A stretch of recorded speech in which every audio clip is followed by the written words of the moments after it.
mana itu penyelamatnya? Di Matius 26 ayat 28. Bentar ya, saya baca dulu. Oke, saya pause waktunya ya, remote-nya ya. Iya, di pause ya.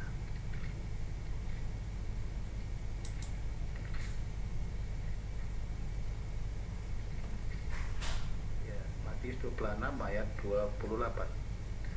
Ya, sebab inilah darahku, darah perjanjian yang ditumpahkan dia bagi banyak orang untuk pengampunan dosa. Nah, jadi di sini Yesus bukan memperkenalkan dirinya sebagai manusia atau nabi atau guru, itu hanya panggilan bagi Yesus. Ya.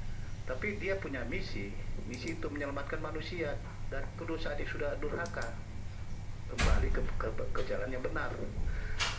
Nah, jadi bagaimana tadi mengatakan kenapa Stefanus tidak dihalau oleh Tuhan, diselamatkan begitu.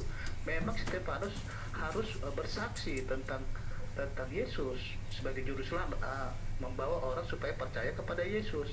Nah, itu ada di Roma 10 ayat 9. Sebab jika kamu mengaku dengan mulutmu bahwa Yesus adalah Tuhan dan percaya dalam hatimu bahwa Allah telah membangkitkan dia dari antara orang mati, maka kamu akan selamat. Nah, kalau orang percaya kepada Yesus akan diselamatkan. Percaya dalam arti apa? Dialah penyelamat, sudah ditebus dosa manusia, dan ikuti ajarannya. Ajarannya apa? Tentang kasih, sedekah, tentang berpuasa, tentang jalan yang benar. Banyak ajarannya, baik itu tentang iman, ya, tentang mengasihi manusia. Nah, jadi begitu Umi, bisa ditambahkan dengan Kak Aminah. Ya, silakan. Ya. Berkali-kali kita udah menjelaskan, tetapi disimpulkan dengan begitu dengan cara pemahaman Islam. Gak masalah, karena itu dari pendapat kalian pribadi. Kita tadi udah menjelaskan dari iman kita. Secara kalian mau nerima atau tidak, itu urusan kalian dengan Tuhan. Duinilatur Yesus itu bukan karena siapa yang diajarkan, tapi itu pemahaman alat bantu yang dijelaskan oleh filsuf. Oleh filsuf apa? Filsuf itu dikatakan orang yang belajar filsafat. Ya, itu Thomas Aquinas. Untuk cara mudahnya memahaminya, kalau orang Yahudi pasti memahaminya dengan begini. Yahudi Kristen memahami demikian, disebut teofani. Berteofani menjadi manusia yang memiliki keilahian, kodrat keilahian dan kodrat manusia. Bukan 100% lagi, bisa dikatakan sempurna manusia, sempurna ilahi, bisa dibedakan ketika dia melakukan karyanya. Nah, kalau dinyatakan juga ditanya tapi sudah langsung disimpulkan. Ditanya bahwa jadi Yesus itu datang menjadi apa, Mina? Dia ingin menyebutnya dirinya sebagai apa, Mina? Tadi sudah saya jawab bahwa Yesus datang dengan mendeklarasikan dirinya adalah juru selamat Tuhan dan juru selamat. Ini teman-teman muslim selalu menyatakan juru selamat itu dari semua nabi. Padahal tidak ada satupun nabi yang menyatakan dirinya adalah juru selamat, seperti Musa, Abraham, Daud, Salomo. Salomo tidak nabi ya. Kalau bagi kalian sebenarnya jadi nabi. Abraham tidak pernah menyatakan dirinya sebagai juru selamat. Itu tidak pernah di dalam orang Yahudi. Tetapi mereka memberitakan karya keselamatan yang akan tergenapi. Itu aja sih. Mungkin ada Pak Matahari Terbit mau menambahkan, Bos? Silakan, masih ada waktu itu. Ya, jadi bagi iman kami ya, Yesus itu adalah Tuhan dan penyelamat bagi kita yang berdosa. Kalau kita melakukan dosa, ya, kita diampuni dengan penebusannya. Kalau kita bertobat, karya penebusan kematian di salib Yesus itulah menggantikan dosa kita itu. Nah, setelah itu kita berbuat baik dan melakukan perkabaran Injil tentang Yesus itu, bahwa dialah penyelamat manusia. Jadi mungkin itulah orang-orang yang mati martir ya, untuk mengabarkan Yesus adalah penyelamat manusia. Ayo bertobat. Nah, begitu Mi. Oke. Terima kasih ya. Jadi sorry, saya bentar ya. Jadi saya matikan handphone dia nelfon bentar. Oke, saya kembali ya, kembali ke ini. Mina tadi saya tanya dulu 3 pertanyaan, dan pertanyaan saya yang pertama dijawab bahwa Yesus memperkenalkan diri sebagai Tuhan dan Juru Selamat. Kita tidak bantah kalau dia Juru Selamat. Kata Mina nggak ada tuh yang lain jadi Juru Selamat. Siapa bilang? Mina baca Yesaya pasal 19:20. Itu akan menjadi tanda kesaksian bagi Tuhan semesta alam di tanah Mesir apabila mereka berseru kepada Tuhan oleh karena orang-orang penindas, maka ia akan mengirim seorang juru selamat. Itu katanya pada nantinya bahasa Ibrani adalah Mosia, Mina.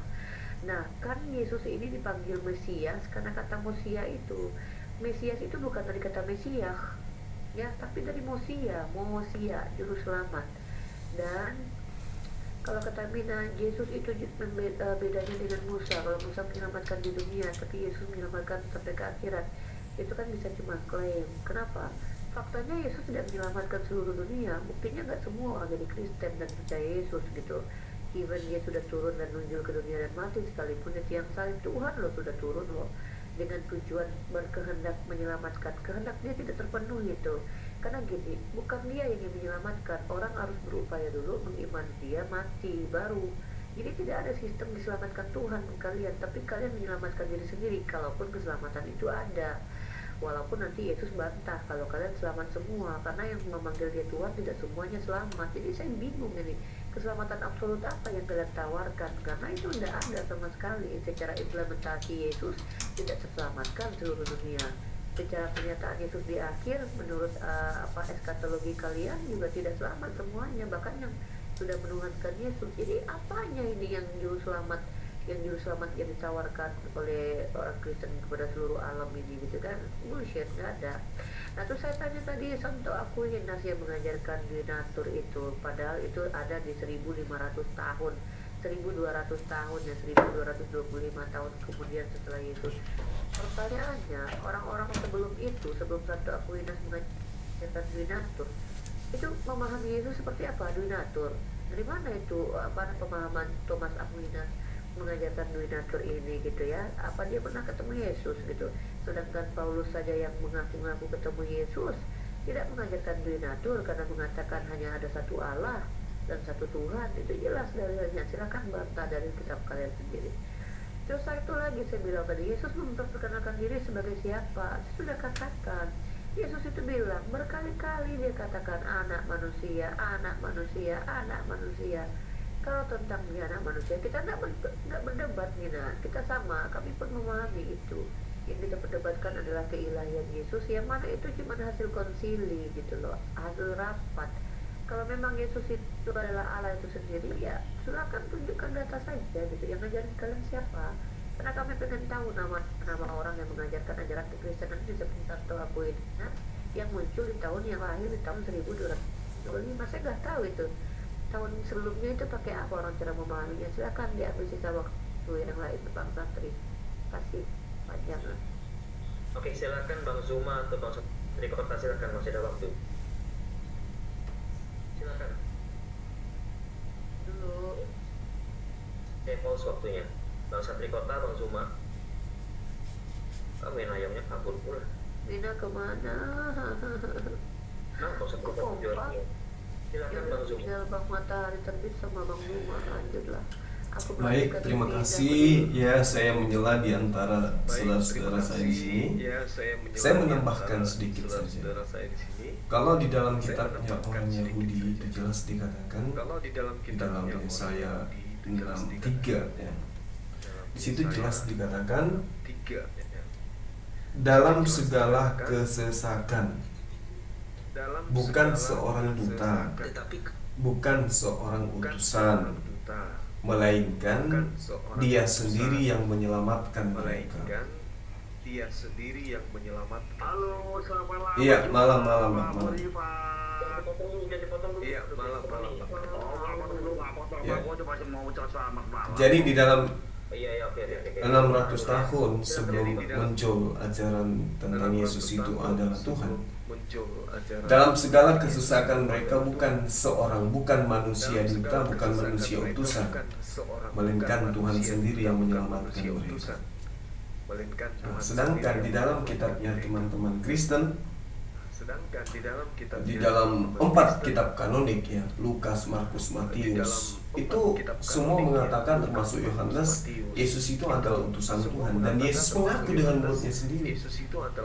Berarti Yesus ini bukan Tuhan itu sendiri. Itu udah jelas itu. Kecuali ingin memaksakan kehendak bahwa Yesus harus Tuhan.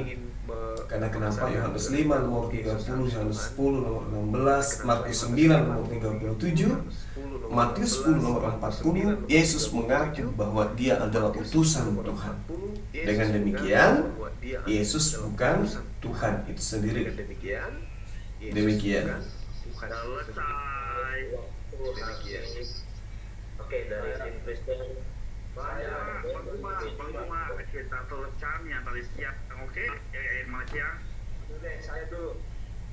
Tenang bro. Oh ya udah, silakan kata Nandal. Oke bang. Ya. Oke, lanjut bang. Oke, saya tinggal mau dulu. Silakan bang. Saya dulu ya, ada deh ya, saya dulu ya. Oke, siap. Jadi saya mau jelaskan bahwa Yesus itu Tuhan. Pada Yohanes 8 ayat 58, Yesus berkata, sebelum Abraham jadi, aku sudah ada. Masalahnya sekarang apa? Masalahnya di perjanjian baru itu dia belum menunjukkan diri. Di perjanjian lama itu belum menunjukkan diri, baru di perjanjian baru. Nah, Saudara Rifa tadi mengatakan bahwa Yesus itu anak manusia. Yesus itu juga dikatakan raja. Yesus itu juga dikatakan jalan keselamatan. Saudara Rifa tadi mengatakan siapa yang diselamatkan? Yohanes 3 ayat 16 dikatakan, karena begitu besar kasih Bapa akan dunia ini, maka Ia mengaruniakan anak yang tunggal supaya setiap orang yang percaya, bukan kepada dunia. Kalau kamu percaya, kamu selamat. Karena Tuhan Yesus itu, Tuhan kami itu Tuhan yang menghargai kedaulatan manusia melalui free will manusia itu, tidak memaksa. Saya bangga memiliki Yesus. Dia natur sebagai ilahi, berjalan di atas air, menyembuhkan orang sakit, bahkan juga memberi makan 5.000 orang dari 2 roti 5 ikan. Saya nggak tahu Tuhan seberang itu bisanya apa ya? Apakah bisa bersembunyi gitu ya? Saya nggak tahu. Kenapa dia disebut Tuhan? Kenapa dia harus kita paksa-paksakan, kita agung-agungkan dia Tuhan? Sementara dia tidak pernah ada dan dia tidak pernah seperti Yesus berjalan di atas air, memberi makan 5.000 orang, menyembuhkan orang sakit. Terus Tuhan apa yang disembah orang sana? Saya bingung saya. Jadi saya bangga memiliki Yesus itu adalah Tuhan. Dan itu sudah sangat fix. Saya bangga, cuma seharusnya kamu menyembah Yesus sebagai Tuhan supaya kamu diselamatkan olehnya juga. Begitu saudaraku, cuma kita teman di dalam Yesus Kristus. Amin. Silakan abang, ada deh, biar dia punya kesempatan. Ya, sebentar aja. Ya, sebentar saya tambahkan. Ya. Bagaimana Yesus itu Tuhan?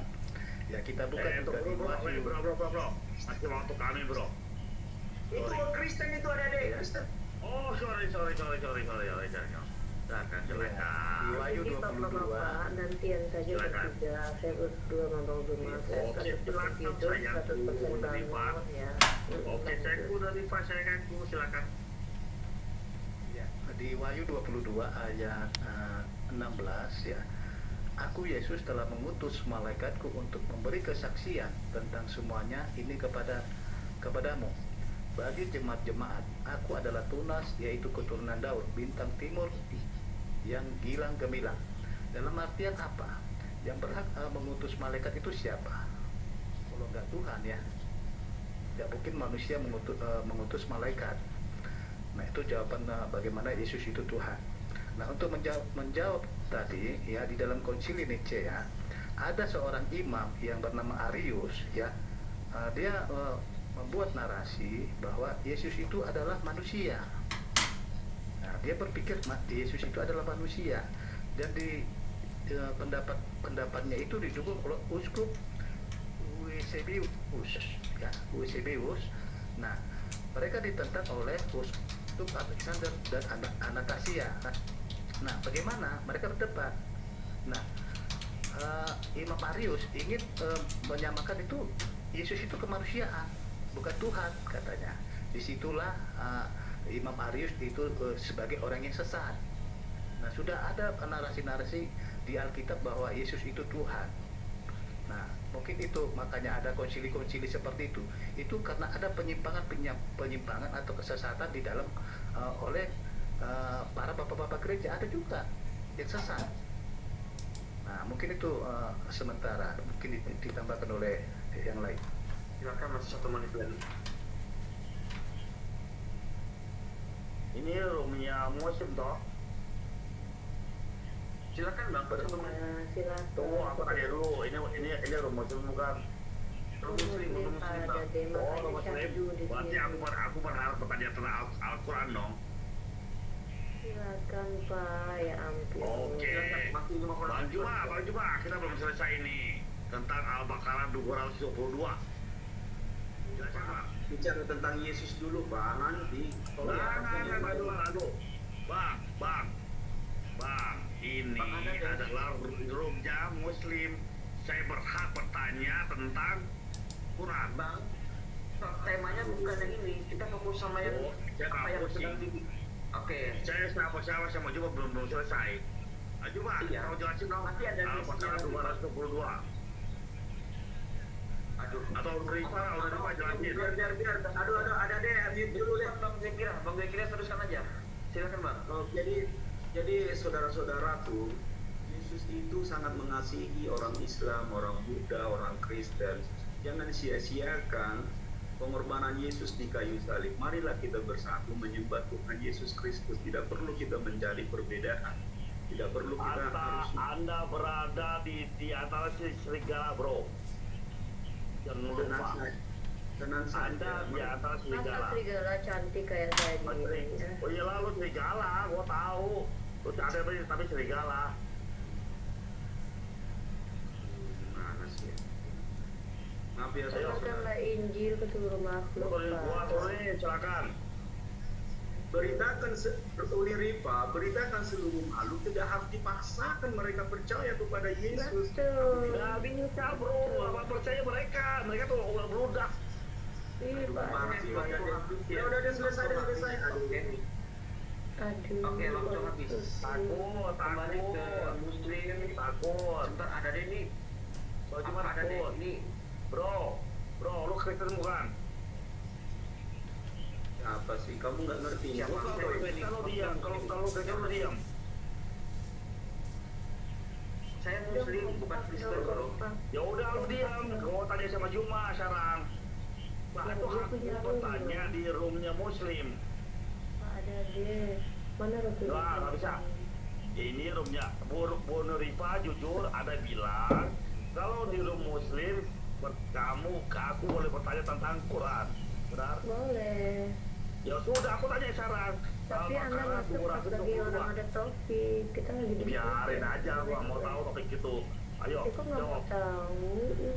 Ayo jawab, ayo jawab. Jujur. Ayolah jujur lah. Gua kira itu.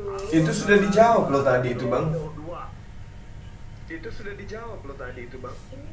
Bang, Loh. Bang, itu asumsi Anda. Sudah jelas KPPI mengatakan Loh. itu Lucu Anda ini. Coba tunjukkan kepada saya bahasa Arabnya coba. Biar saya terjemahkan. Tunjukkan kepada saya bahasa Arabnya coba. Biar saya terjemahkan. Tuh, teman Anda sampai keluar loh itu. Iya, Anda tidak menghargai orang punya tema dari tadi berdialog, Anda bawa surah Al-Quran. Dari tadi berdialog, Anda bawa Anda sengaja ya merusuhkan supaya kami di sini nggak tandem sama Bang Zuma ya. Saya padahal 100% tidur, 100% bangun loh. Ini Waalaikumsalam.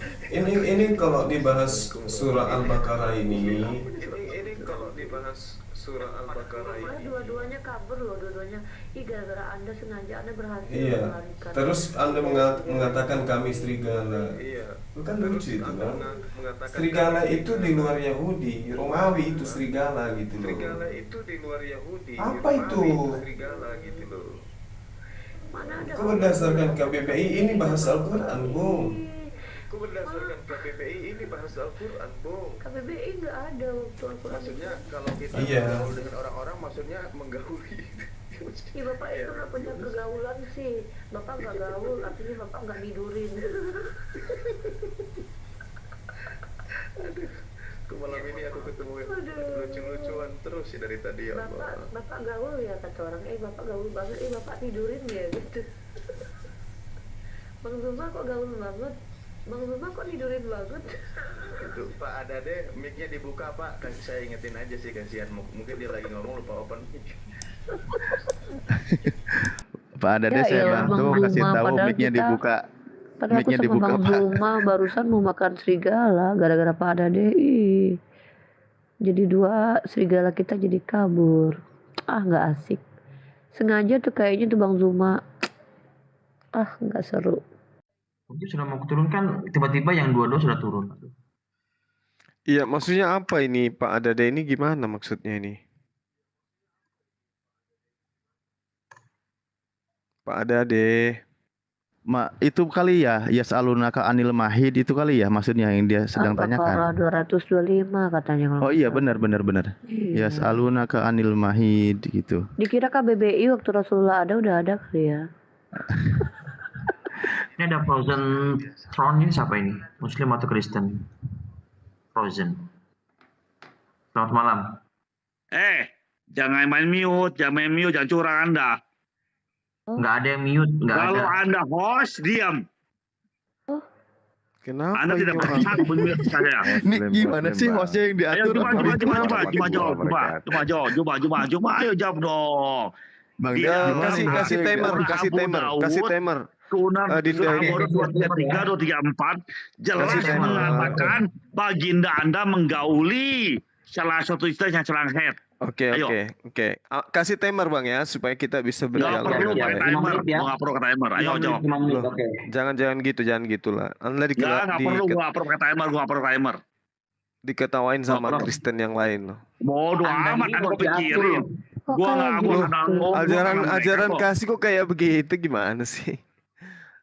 Jangan-jangan Anda kasih itu diatur hanya kasih hoax. Biar enak jalan diskusinya pakai Bukan tema. Ya, kasih kasih Bang, tapi kasihan Bang. Oh, kasihan. Ayo, kasih timer supaya kita bahas Sudah, Bang. dua arah. 5 menit ini Bang. Iya. Wanita haid, istri haid, dan istri haid versi Islam dan versi Al-Quran bukan dan haid, Bible. Gurunda. Lelehan. Iya. Lelehan. Ayo ada deh. Ini si Frozen Throne siapa ini? Baru pertama masuk sini dia nih. Kristen atau Islam bro?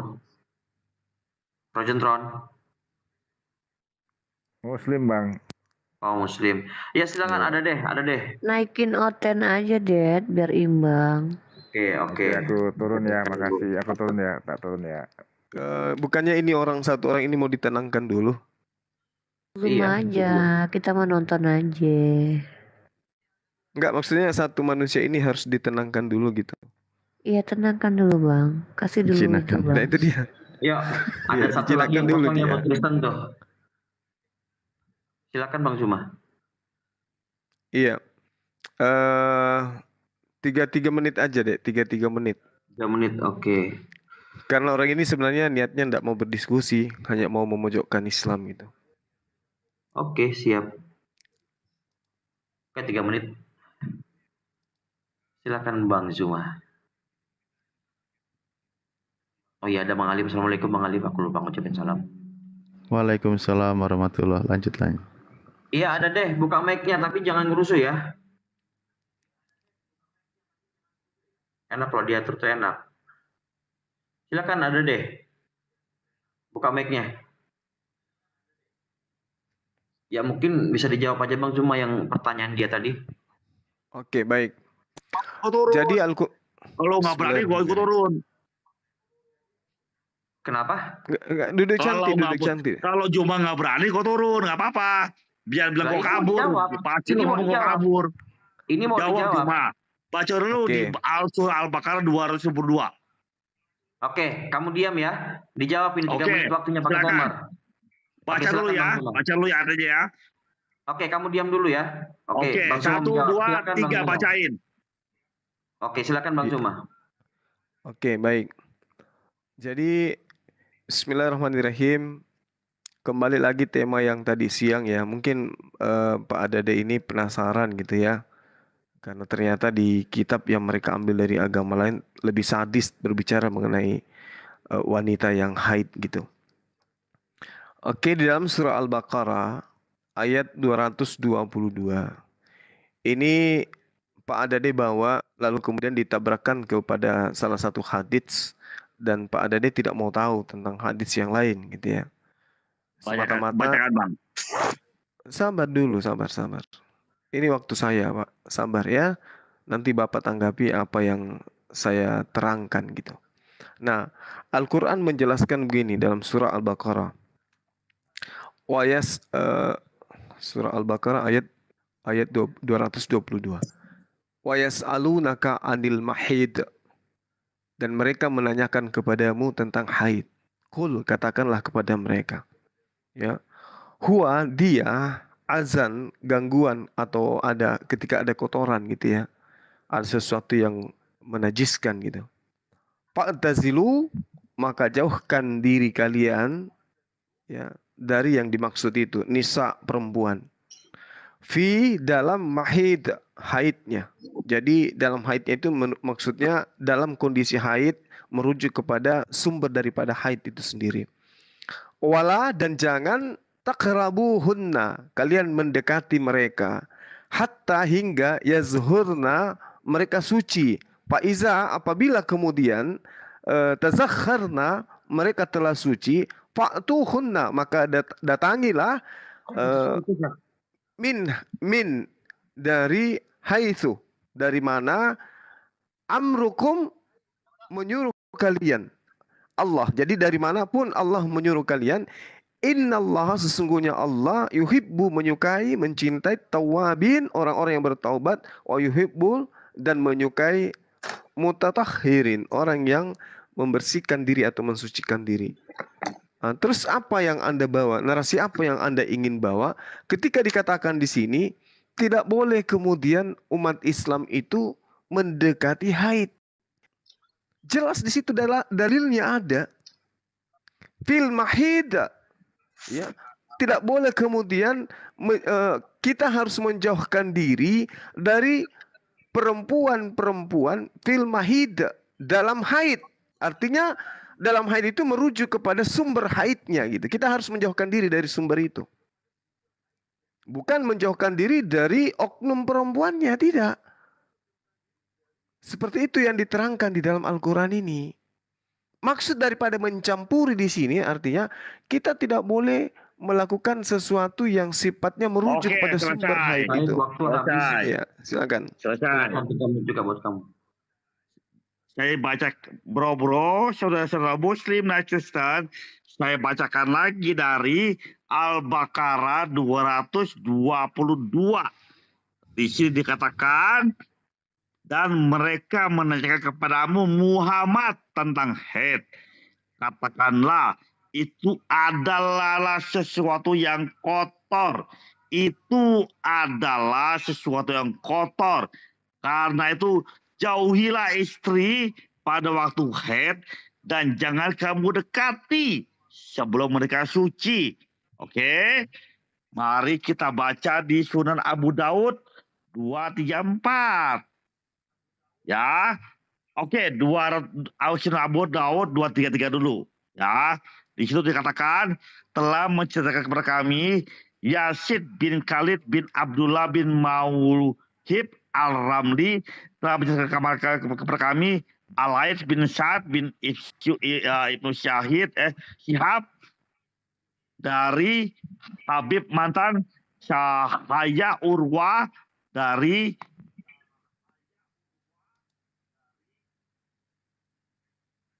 Suaranya hilang. Itu ngomong kayak kecekek, ini gimana sih orang ini? Iya, suaranya hilang itu. Gak lama kepental pula dia ini. Iya. Saya pause waktunya. Itu Angel ini. Aslinya modal kecekek nekat atau ini. gimana tadi? Modal nekat ini. Bener ya? Modal nekat. Aduh, ya Allah. Nah kan, tenan. Roh Kudusnya kabur dah. Jaringannya kali ya. Dia berkata, biar Jaringannya dia itu. Ada Jack Citah ini.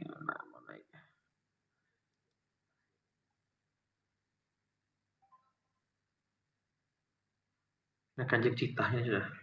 Itu tadi di typing katanya ada yang mau mualaf, siapa itu? Oh, Halo, selamat pagi. Selamat pagi, Pak. Iya, baru bangun. Pagi, Bang. Sorry.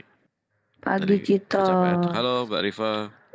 Bang Suma, Bang Sugi, Ustadz Ali. Iya, silakan. iya, halo pagi. Ya, salam. Nggak jadi party. Padahal tadi aku udah siap-siap mengangkat rok. Ini Tadi nggak ada jadi. deh mau naik lagi nih. Ada deh naik lagi nih. Ada deh mau Bilang naik lagi nih. Mas tai katanya. Masa Dedi dibilang tai sama dia? Aduh, Pak ada deh. Udah biarkan aja. Itu memang ajaran kasihnya meronta-ronta itu. Tadi teman-teman naik lagi Kristen yang dia. 2 itu tuh teman baru loh yang kita mau hadapin, mau ngobrol-ngobrol lah gara-gara Pak ada deh jadi rusuh, jadi turun deh. Nggak Iya. seru. Gimana? Si Anu naikkan lagi berarti ya, Ti ya? Si Anu mau Apa? naik lagi tuh. Masih turunkan. Ada yang mau naik? Gini aja udah. Mau layanin ada deh, mau naikin lagi nggak apa-apa, saya dibawa lagi. Ada. Oke, saya turun. Oke, sini. Ini ada yang minta saya turun. Enggak. Halo? Oke, Bang Alif, bentar. Jadi gini Dinda. Saya harus fokus sama satu orang dulu. Kan orang ini yang kejar-kejar Iya. saya dengan tema itu gitu loh. Si ada dia naikin lagi. Sama Bang Zuma Oke. dia biar selesai masalahnya biar nggak mimpi-mimpi dia. Oke, silakan. Oh, Bang Alif udah aku turunkan buat dia. Oh, si Ustaz Zugi yang turun. Oke, ada dia naik lagi tuh. Uni Rifa biar cepat naik ke kayangan katanya. Biarkan aja dia bahasanya kotor sama usah nggak apa-apa. Bahasa kasihnya lah. Mana dia? Lambat pula dia naik ini. Dedi keren, biasanya Dedi mah gampang ke trigger. Lumayan Dedi sekarang. Enggak, udah belajar sabar sekarang. Satu sudah nggak ada dia, sudah saya naikkan. Loh, mana dia? Iya, udah saya kasih naik tadi barusan itu. Gimana tuh Bang Zuma tuh? Oh, Aduh, Bang landing Zuma aja. nggak jadi klimaks. Bang Zuma nggak jadi klimaks. Iya, orang ini kejar saya dari tadi. Padahal udah tuntas loh tadi siang. Ya, Pak ada deh cuman main-main doang. Iya. Padahal tadi udah bagus 2 orang tadi loh. Mana nggak ada dia? Ya oke lah, Pak Jack Citah. Ya lanjutlah Citos. Tahu tanya lah Bang Zuma dulu tuh. Gimana Bang Zuma? Iya. Ada deh, masih ada di bawah. Cuma ada deh. Nggak ada ini. Saya cek nggak ada. Oh, udah kabur berarti.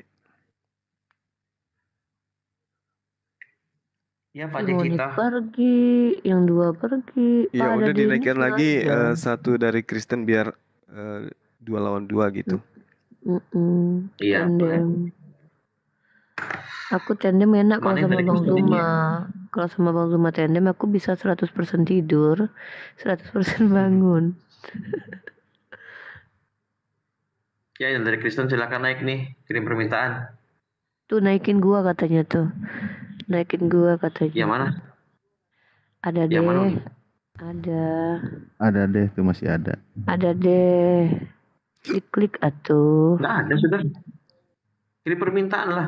Nggak Ada kok deh di kirim sini. permintaan, Oke, ada deh karena ada. host susah Sudah, nyarinya. udah. Oke. Oke, sudah datang lagi dia. Ya, silakan aja. Menyambungkan nih, aku screenshot ya. Menyambungkan jaringannya dia. Oke, waktu masih ada ya. Tadi gue baca ulang lagi ya, oke. Oke ya. Di surah Al-Baqarah 222 mengatakan, dan mereka menanyakan kepadamu Muhammad tentang haid. Katakanlah itu adalah sesuatu yang kotor. Karena itu jauhilah istri pada waktu haid dan jangan kamu dekati mereka sebelum mereka suci. Jelas? Kita baca di Sunan Abu Daud 233. Ya, di situ dikatakan bahwasanya Rasulullah bercumbu dengan salah satu istri beliau ketika dalam keadaan haid. Apabila dia istri beliau memakai kain sarung sampai bagian pertengahan.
Iya, ini pada ngeluh jaringan ini ya. Suara house keluar nggak nih? Jangan-jangan suara house nggak keluar lagi nih.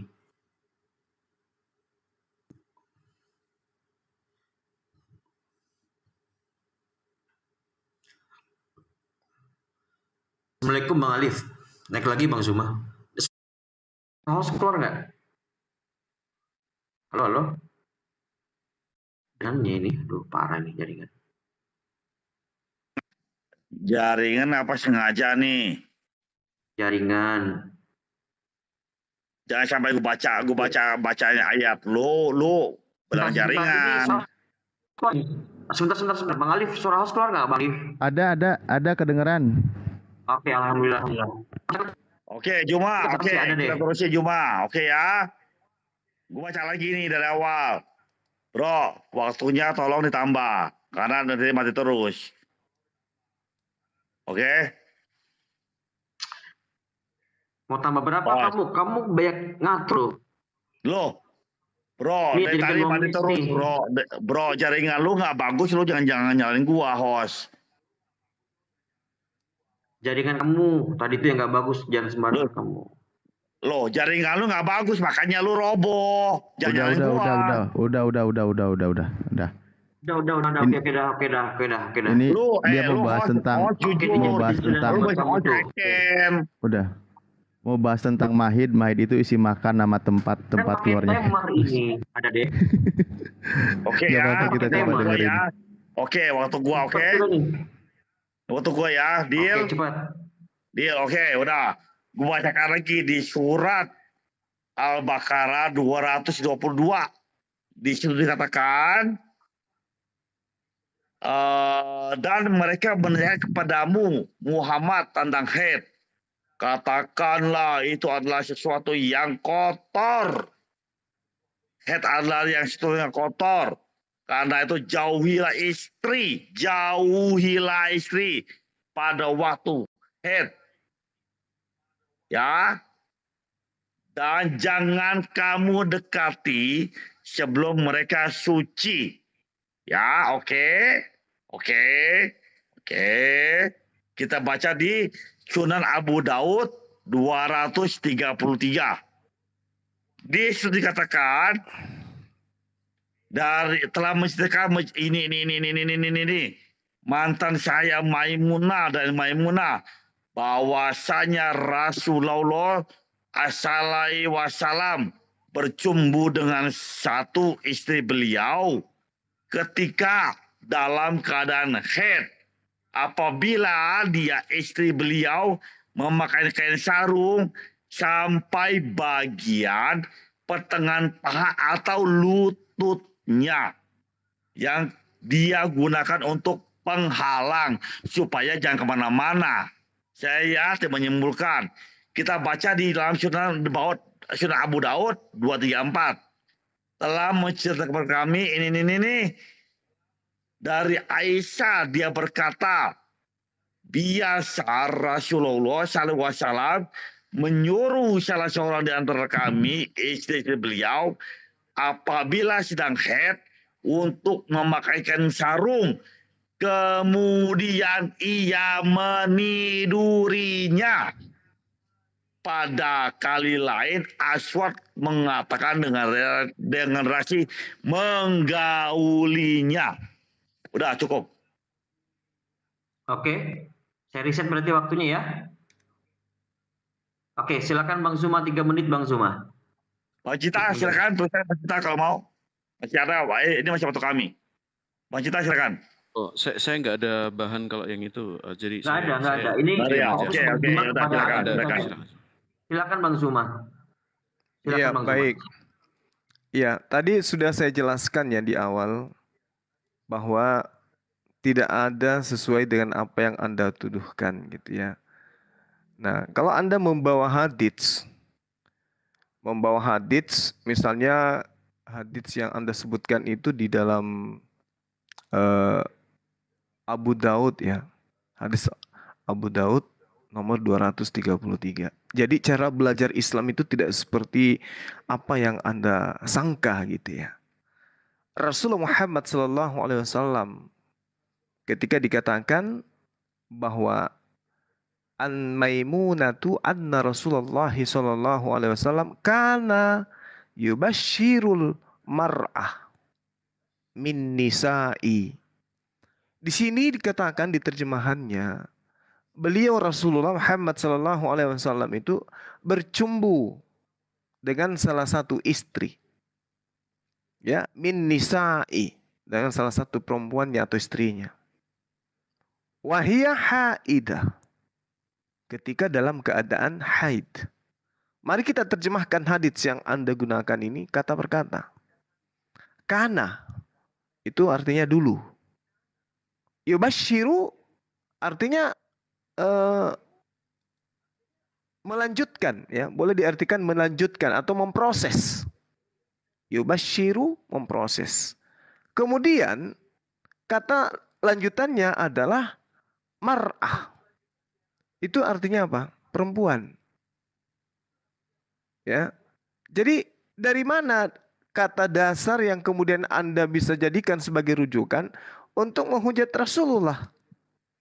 Karena mar'ah itu artinya perempuan atau wanita gitu. Dulu memproses wanita. Lalu yang mencumbui mana? Yang menggaulinya mana gitu. Kan tidak ada di situ. Hanya pemaknaan yang kemudian dituliskan oleh penerjemah agar umat Islam yang ngerti Quran itu memahami. Jadi Al-Quran ini hanya untuk orang yang berakal. Kan jelas dalilnya tuh. Yang dikatakan di sana adalah karena jauhilah istri pada waktu haid. Maksud daripada haid ini merujuk kepada objek. Apa objek yang dimaksud di sini? Kalau kita melihat dari kata alif lam, lam ta'rif ya, lalu kemudian kata mahidah atau mahidi dari kata hayadah. Itu merujuk kepada kata benda. Objek yang sudah diketahui. Apa objeknya? Yang mengeluarkan lelehan, itu haid. Maka itu yang tidak boleh disentuh. Tapi kalau mencumbui istri boleh. Nah, itu yang perlu Anda pahami. Makanya saya katakan, kalau teman-teman Kristen itu ingin menghujat Islam dengan menggunakan terjemah. Selesai. Sebentar, ada jelas dikatakan di Sunan Abu Daud. Loh, itu selesai Bang. Jangan itu. Tahan dulu waktunya. Anda jangan Anda meng-framing saya memotong. Pak Adade, Bapak sendiri yang langsung ngomong duluan. Jujur. Minta suruh berhenti gimana? Pak jujur, diam. Ada diam, saya tidak berdebat dengan Anda. Iya. Udah abang diam. Ya? Abang diam. Abang usah ngatur. Oke? Tadi Jabil sudah jelas dikatakan di Quran 222 jangan dekati. Jangan dekati karena mereka itu kotor karena sedang haid. Ngerti kan? Jangan dekati bro. Udah Rifa jangan dekati karena itu sedang kotor. Kenapa Nabi Anda, baginda Anda mencumbui dan menggauli? Ya. Jelas tertulis di surah Abu Daud 234. Rasulullah SAW menyuruh salah seorang di antara kami, istri beliau banyak, ya, apabila sedang haid untuk memakai kain sarung, kemudian ia menidurinya pada kali lain, Aswad mengatakannya dengan rasi menggaulinya. Kenapa istri dia banyak? Kenapa masih menggauli bercumbu dengan yang sedang haid? Istri beliau, baginda Anda ada 13. 14 mungkin kali aja udah meninggal. 13. Kenapa masih cari yang sedang haid? Bang Cita silakan lanjutkan. Enggak, fokus kamu aja ke Bang Cita. Kamu aja. Jadi fokusnya ke kamu ada deh. Enggak, soalnya kalau Oke. Tadi saya sudah jelas mengatakan tidak boleh didekati. Tidak boleh nih, Bang. Aku baca lagi, gua capek deh. Dikatakan itu adalah sesuatu yang kotor. Jangan kamu dekati. Kalau jangan mendekati, jangan mencumbui dong, bro. Oke, narasinya jangan diulang-ulang ya narasinya.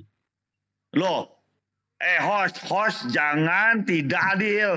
Diam. Udah dong, gantian dong. Dari tadi Bapak keluar. Tunggu dong. Oh, ini Bu, ini Rifa, ini masih waktu saya, masih 47 menit. Jangan sekali memotong. Loh, aku tidak mengumumlah, aku membacakan lagi ayatnya. Karena kalian selalu berpendapat kalau saya mengulang-ulang ayatnya. Giliran saya, waktu Anda tidak berhenti, tapi Juma Anda berhentikan, ya. Di sini sudah menjelaskan, jangan kamu dekati karena itu kotor, tapi baginda Anda mencumbui dan menggaulinya. Dalam KBBI menggauli adalah menidurinya atau berhubungan seks. Oke, terima kasih. Oke, thank you. Silakan Bang Zuma. Iya, baik. Jadi di sini Al-Qur'annya kan sudah sangat jelas. Wa yas'alunaka adil mahid. Kul huwa azan fa'tazilun nisa fil mahid. Jangan kau melakukan sesuatu pada haid ini. Pihaid artinya pihaid. Tadi saya sudah menjelaskan apa yang dimaksud dengan itu. Ya, itu adalah isim maf'ul majrur. Sudah jelas. Itu kata benda berarti merujuk kepada sumber haid. Sumber haidnya itu apa namanya? Vagina. Jangan mendekati yang itu. Tapi perempuannya, wanitanya, manusianya tidak.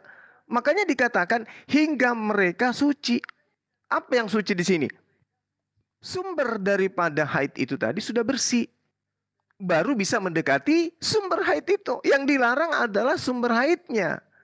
Sumber lelehannya yang dilarang untuk digauli, untuk dicampuri. Tetapi wanitanya tidak. Makanya Rasulullah Muhammad SAW itu sudah sangat jelas mengatakan di dalam haditsnya. Cuman saudara nggak mau peduli dengan penjelasan kita gitu loh. Rasul mengatakan dalam hadis riwayat Muslim. Tatkala Rasulullah berada di dalam masjid, ia berkata, wahai Aisyah, padahal Aisyah dalam keadaan haid. Ambillah untukku baju itu. Aisyah menjawab, saya sedang haid wahai Rasulullah. Apa jawab Rasulullah? Itu adalah haidmu. Tetapi bukan tanganmu. Artinya tangan itu tidak berkaitan dengan haid. Itu sabda Rasulullah. Malah dia mengatakan bahwasanya terlaknat orang yang menyetubuhi orang yang haid. Paham? Hadits riwayat Abu Daud. Dan itu banyak hadits yang bersamaan dengan narasi yang seperti itu. Rasulullah Muhammad SAW justru mengatakan bahwa orang yang kemudian melakukan sesuatu terhadap wanita yang haid, dalam arti kata menggauli, Rasulullah mengatakan itu adalah satu perbuatan dosa yang sangat besar. Besar banget. Gitu loh. Jadi apa yang Anda permasalahkan di sini? Anda hanya mengatakan kenapa Rasulullah menggauli? Menggauli dalam arti kata pikiran negatif Anda. Padahal Rasulullah sudah menjelaskan di dalam hadis itu bahwa mendekati kecuali di atas sarung itu boleh. Tapi untuk sampai kepada sumber haid itu nggak boleh. Itu dilarang. Makanya mencumbui. Mencumbui istri artinya memanjakan istri. Ya. Ini saya sudah jelaskan kepada Anda tadi siang. Masa ada orang haid harus diperlakukan seperti dalam Imamat 15, dianggap binatang, dianggap COVID dia. Nggak boleh dia papai, bahkan diusir dari kampung kalau ada wanita haid. Masa mau kayak begitu? Anda selesai. Ya, di situ di sebentar, Quran. ada deh. Di sini kan ada hostnya. Jangan ini dulu. Oke, silakan. saja. Sudah, silakan. Oke, silakan kamu menanggapi. Oke. Di Quran 222 Al-Baqarah jelas mengatakan itu adalah sesuatu yang kotor. Karena itu jauhilah istri pada waktu haid. Jauhilah istri pada waktu haid. Udah jelas mengatakan jauhilah, kenapa digauli? Kenapa dicumbui? Pertama, itu ya.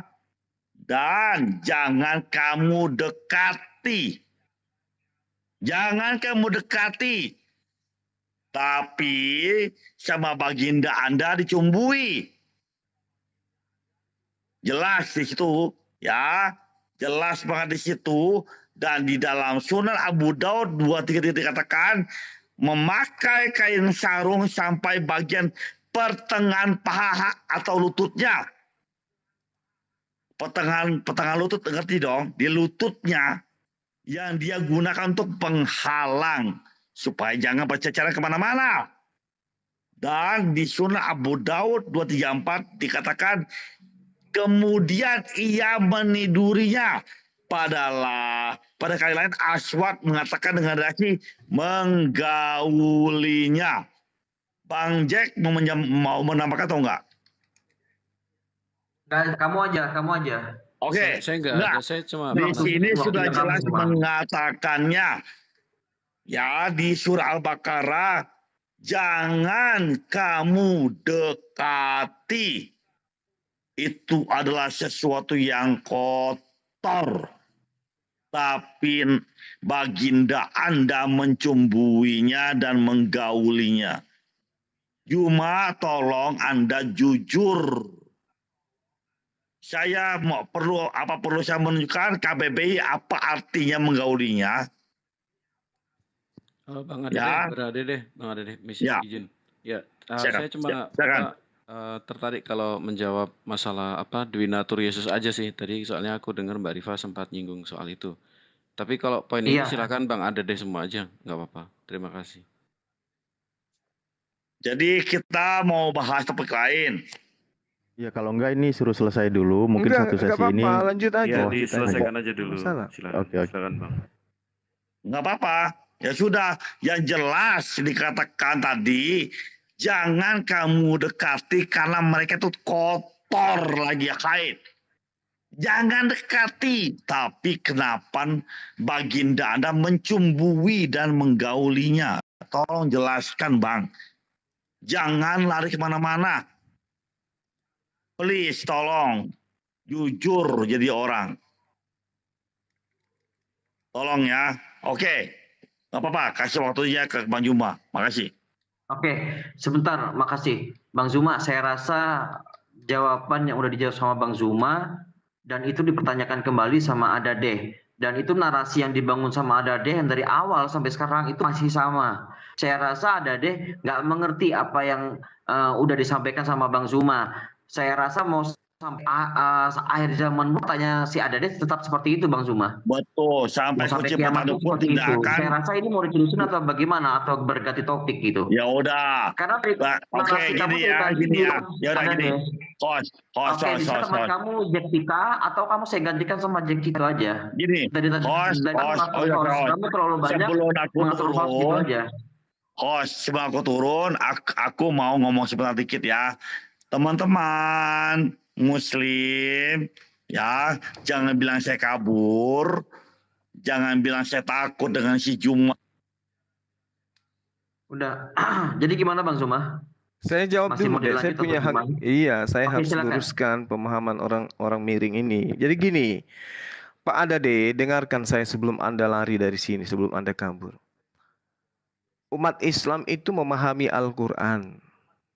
Tidak seperti Anda membawa terjemahan, lalu kemudian terheran-heran dengan itu. Kalau yang Anda katakan itu adalah benar, maka umat Islam sudah meninggalkan ajaran Rasulullah.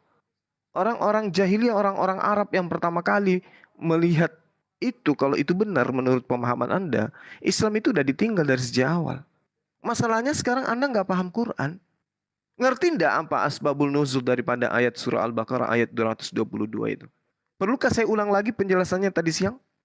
Asbabul nuzul daripada surah Al-Baqarah ayat 222 ini, itu adalah pada masa itu, pada masa Rasulullah, umat Yahudi dan Nasrani itu memiliki tradisi yang sangat bertolak belakang dengan ajaran Islam.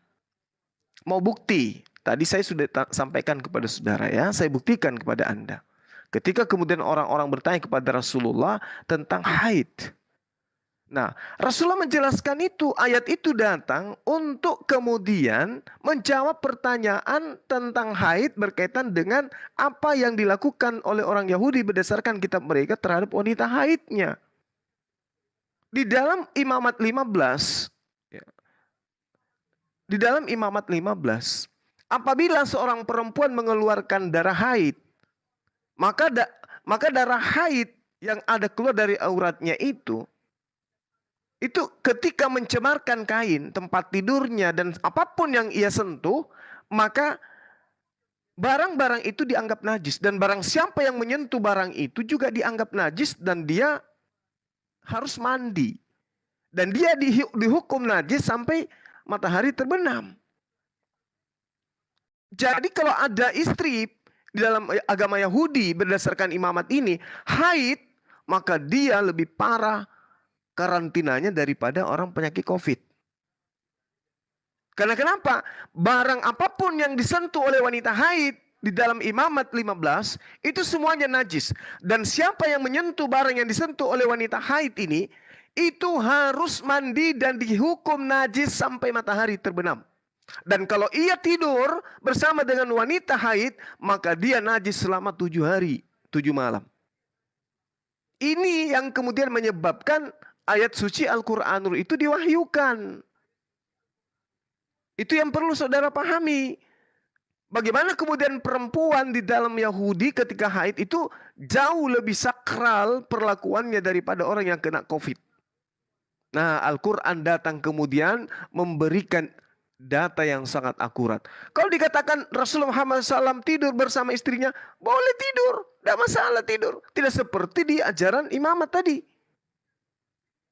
Thumma yudaji'uha zaujuha. Kemudian suaminya tidur dengannya. Lalu kemudian Anda artikan, kemudian dia meniduri. Padahal di situ tidak dikatakan meniduri. Suaminya tidur dengannya, bukan meniduri istrinya, tapi tidur dengannya. Anda berapi-api, tapi modal Anda terjemahan. Ditertawakan oleh umat Islam. Summa yudaji'uha zaujuha artinya kemudian suaminya tidur dengannya. Bukan meniduri, bukan menggauli seperti yang Anda pikirkan. Ya, mudah-mudahan sampai di sini Anda sudah paham. Hadisnya sangat banyak yang kemudian Rasulullah melarang. Boleh menggauli, boleh mencumbui, boleh menyentuh bagian manapun pada saat istri haid kecuali yang satu. Nggak boleh menyentuh sumber haidnya itu. Tadi saya sudah mengatakan hadis riwayat Muslim. Tatkala Rasulullah berada dalam masjid, Ia berkata, wahai Aisyah, ambilkan untukku baju itu. Aisyah menjawab, saya lagi haid. Rasul mengatakan apa? Itu haidmu, tapi bukan tanganmu. Berarti tanganmu boleh. Yang lainnya enggak, yang selain daripada haid itu, sumber haid itu boleh. Boleh dicumbui, disayang-sayang, dimanja-manja istri itu boleh. Tapi kalau di dalam imamat 15 bung, itu enggak ada. Bayangkan ya, di imamat 15 nomor 28, wanita yang sudah bersih dari haidnya selama 7 hari itu, harus diungsikan lagi 7 hari lamanya. Perempuan yang sudah tahir dari lelehannya, ia harus menghitung 7 hari lagi ke depan, sesudah itu barulah dia dikatakan suci, tahir. Baca imamat 15 nomor 28. Bayangkan, kalau ini yang dijadikan sebagai acuan dalam kehidupan. Di Indonesia misalnya ada 200 juta penduduknya, 100 juta perempuan. Ini saya sudah jelaskan tadi siang. Kalau 100 juta perempuan kemudian ada presiden perempuan, ada gubernur, ada bupati, ada camat, ada kepala sekolah, ada kepala perusahaan, haid dia, ini bahaya. Ketika dia haid, bahaya. Maka pemerintah ini akan beku. Tidak ada lagi kehidupan. Belum lagi di data nomor 29 di imamat 15. Imam harus mempersembahkan seekor sebagai korban penghapus dosa. Yang seekor lagi sebagai korban bakaran. Apa yang harus dipersembahkan itu? Burung merpati. Burung merpati harus 2 ekor sebagai pendamai. Yang satunya untuk korban bakaran, yang satunya untuk penghapusan dosa. Pada hari yang ke-8 itu, wanita haid harus mengambil 2 ekor burung tekukur atau burung merpati. Ya, lalu kemudian membawanya kepada imam. Bayangkan kalau wanita di Indonesia ini haid 100 juta dalam sebulan. Berapa juta ekor burung merpati yang harus disiapkan setiap bulan? Setiap bulan loh ini.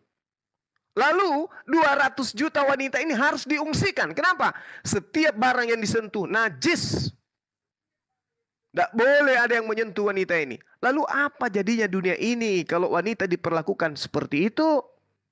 Makanya Al-Quran datang menjelaskan, menyempurnakan ajaran yang tidak rasional ini. Ini loh datanya ya. Setiap orang yang kena pada barang-barang yang menjadi najis, yang disentuh oleh wanita haid itu, ia harus mencuci pakaiannya, membasuh tubuhnya dengan air, dan ia menjadi najis sampai matahari terbenam. Jadi kalau ada di dalam rumah istri haid, kalau dia disimpan di dalam kamar, tidak ada satupun manusia yang boleh masuk ke dalam kamar. Kenapa? Barang siapa yang menyentuh kamar tersebut, dia najis. Dan orang yang najis tadi, kalau disentuh lagi sama anaknya, najis juga. Anak yang disentuh tadi oleh kakeknya najis juga. Semua dalam satu rumah najis. Tidak ada kehidupan. Bagaimana kalau setiap rumah itu ada wanita yang sedang haid? Apa yang terjadi dengan kehidupan dunia ini? Ini yang dibantah oleh Al-Quranul Karim. Makanya Rasulullah Muhammad SAW mengatakan, boleh menyentuh, boleh tidur sama istri, boleh mendekati istri. Dalam arti kata, jangan mendekati sumber haid sebelum sumber itu suci. Anda bodoh, host juga bodoh. Kalimatnya tolong dijaga ya. Anda bodoh. Bodoh. Kalimatnya tolong dijaga. Berapa lama dia ngomong? Bang. Ya Anda kan yang bertanya. Ya Anda bertanya, jadi saya harus menjelaskan. Bang Ade, adil. tolong kata-katanya dijaga. Jangan begitu dong. Host tidak adil dan Juma adalah penghujat. Mana yang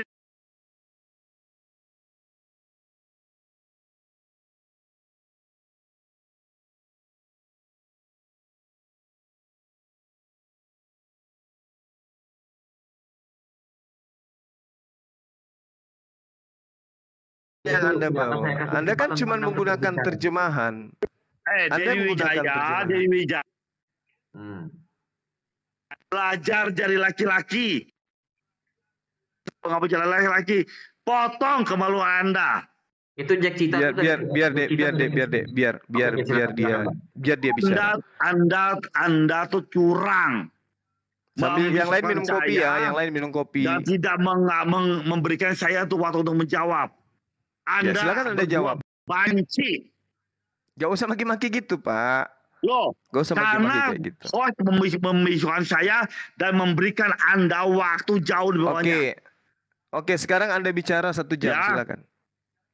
Termasuk menerjemahkan kata per kata dari ayat suci Al-Qur'annya dan hadis yang Anda bawa. Silakan. Yang sudah 1 jam saya kasih dikatakan, waktu. yang sudah dikatakan, jangan kamu dekati karena itu kotor. Kenapa? Apanya yang didekati? Apanya yang didekati? Jangan didekati. Apanya yang jangan didekati, Pak? Kenapa gurunda Anda atau baginda Anda mencumbuinya? Padahal itu adalah kotor. Jangan ya ini sudah sangat jelas. Ini sudah sangat jelas. Berarti mencumbui ini. Jelasnya apa? Saya sudah menjelaskan kepada saudara. Berarti boleh mendekati dalam perspektif bahasa Indonesia, tetapi tidak boleh bersetubuh. Tidak boleh bersenggama, Bung.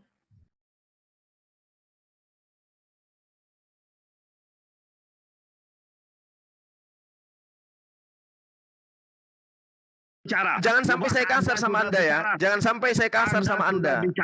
Jangan sampai saya kasar sama Anda.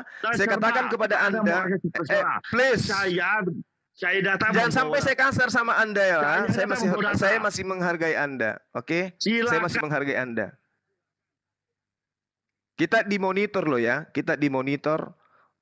Banyak yang monitor kita di sini aparat. Saya minta Anda berdiskusi dengan baik. Oke?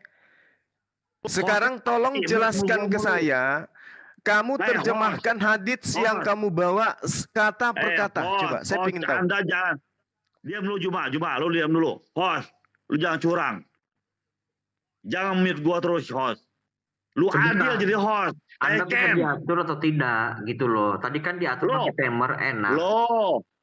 Kita bagi waktu tapi Anda curang. Anda kasih waktu Juma banyak, gua nggak dikasih. Ya udah sekarang waktu Anda, silakan. Sekarang waktu Anda saya minta Anda menerjemahkan hadits yang Anda bawa kata per kata, silakan. Saya sudah membacakan tadi. Saya minta Anda menerjemahkan original teksnya kata per kata.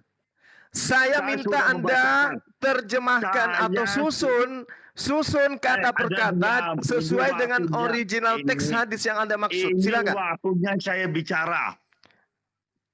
Ini waktu saya bicara. Cuma Anda diam. Anda sudah paham yang saya katakan tadi. Tolong terjemahkan hadis yang Anda bawa kata per kata. Anda diam. Ini waktu saya, Juma. Kalau Anda takut saya turun. Saya tidak takut sama kamu. Apa yang saya takutkan samamu? Pada melaporin kira-kira saya takut apa samamu? Pada melaporin saya. Mungkin gitu, fokus saja ya. Melaporin saya nggak apa-apa, laporin, silakan laporin. Karena Jumanya brengsek, ya. Tidak berani mengakui.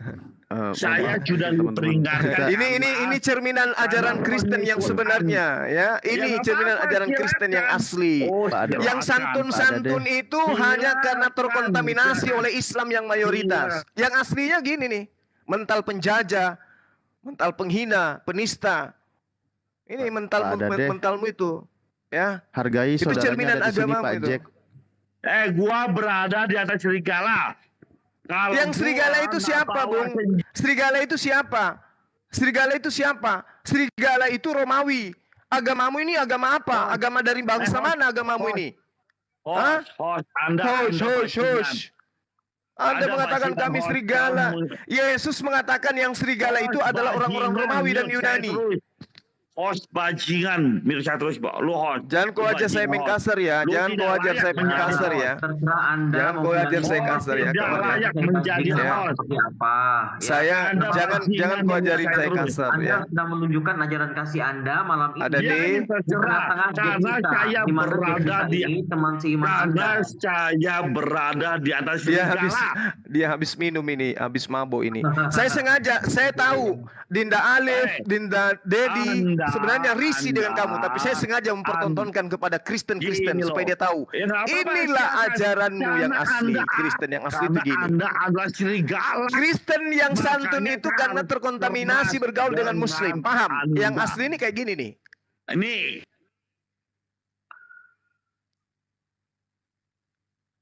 Anda kalau mau berdialog, Anda membawa kebenaran di sini. Anda merasa diri Anda benar. Terjemahkan kata per kata dari hadisnya gitu loh. Apa yang kemudian diterangkan oleh hadisnya, terjemahkan kata per kata. Coba berani, bisa nggak Anda terjemahkan kata per kata supaya apa yang Anda bawa tentang hadis itu? Anda banci. Ya, terserah Kalau Anda menyesal lagi Anda banci. Anda potong. Anda potong kami, Anda jadi banci.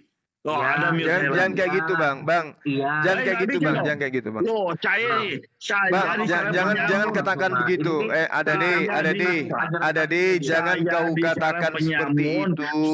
Ada deh. Kami tidak pernah takut dengan kalian. Oke. Pendahulu kalian datang ke negara ini bawa senjata pun kami nggak pernah takut. Apalagi kalau cuma modal monyong mulut kau itu. Kalau begitu, Dewi Wijaya, Anda jangan mute saya. Sedangkan pendahulu kalian datang dengan tank, dengan rudal, dengan peluru. Kami tidak pernah takut. Apalagi dengan kalian yang cuma modal air liur. Oke, paham ya? Anda harus adil, host. Jadi jangan kau lebay katakan kami takut. Kami tidak ada takut sama kalian. Takut karena host Anda memute saya, bro. Kamu itu lagi mabuk, ada deh. Kamu itu lagi mabuk. Iya, mabuk. Siapa yang bilang kau mabuk? Ayo coba. Kamu lagi mabuk. Kamu nggak mungkin berani menghadapi saya kalau kau tidak mabuk. Kau lagi mabuk ini. Ini kamu lagi menjalankan nasihat Paulus. Jangan kau minum air biasa saja, tapi campurlah sedikit alkohol. Inilah yang kau perhatikan sekarang. Kau lagi mabuk ini. Oke, saudara. Cuma memframing saya sedang mabuk. Ya kalau kau tidak mabuk, kamu tidak begini, kamu nggak berani. Ayo, kita ketemu di roomnya Kristen. Gimana? Bagaimana kalau kita ketemu langsung aja di darat? Oh, mau main persekusi. Bukan. Supaya Anda ke Jakarta. Anda ke Jakarta. Tunjukkan alamat Anda. Tolong tunjukkan alamat Anda. Di mana? Anda tinggal di mana? Saya catat nih. Kita ketemu di Polres Jakarta Barat, oke? Kenapa mau ke Polres? Bisa melaporkan saya langsung. Atau mau ketemu di Polda. Ini bukan lapor-melapor, Bung. Anda mengatakan kami banci. Anda mengatakan kami takut. Gitu. Kenapa larinya ke Polda?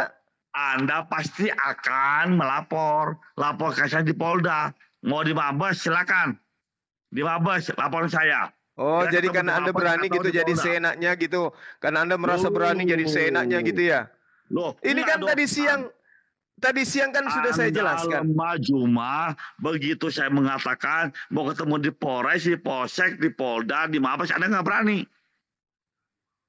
Iya, saya nggak berani. Anda lemah. Oke, saya lemah. Terus? Ya udah, ayo kita ketemu di Jakarta. Di mana? Alamat Anda di mana? Ya sudah, kalau namanya di tempat aparat hukum itu namanya mau ngapain dengan ngapain kau libatkan aparat hukum, ngapain? Loh, harus dong. Biar siapa yang tahu yang kamu yang melakukan perbuatan, kenapa aparat yang kau libatkan? Kamu yang bilang saya pengecut, kamu yang katakan saya banci tadi kan? Loh, yang menghujat, kau ngatain goblok, kau ngatain kita bodoh di sini. Lo memang bodoh. Nah, itu kan? Loh, memang. Bung, kalau saya bodoh, Bung, kalau saya bodoh, saya akan seperti Anda nyembah manusia, ngerti? Ayo, kalau berani kita ketemu di Jakarta. Kalau saya bodoh, saya akan menyembah manusia yang nete ke ibunya, paham? Oke? Saya katakan kepada Anda sekali lagi, kalau saya bodoh, saya akan menjadi Kristen kayak Anda.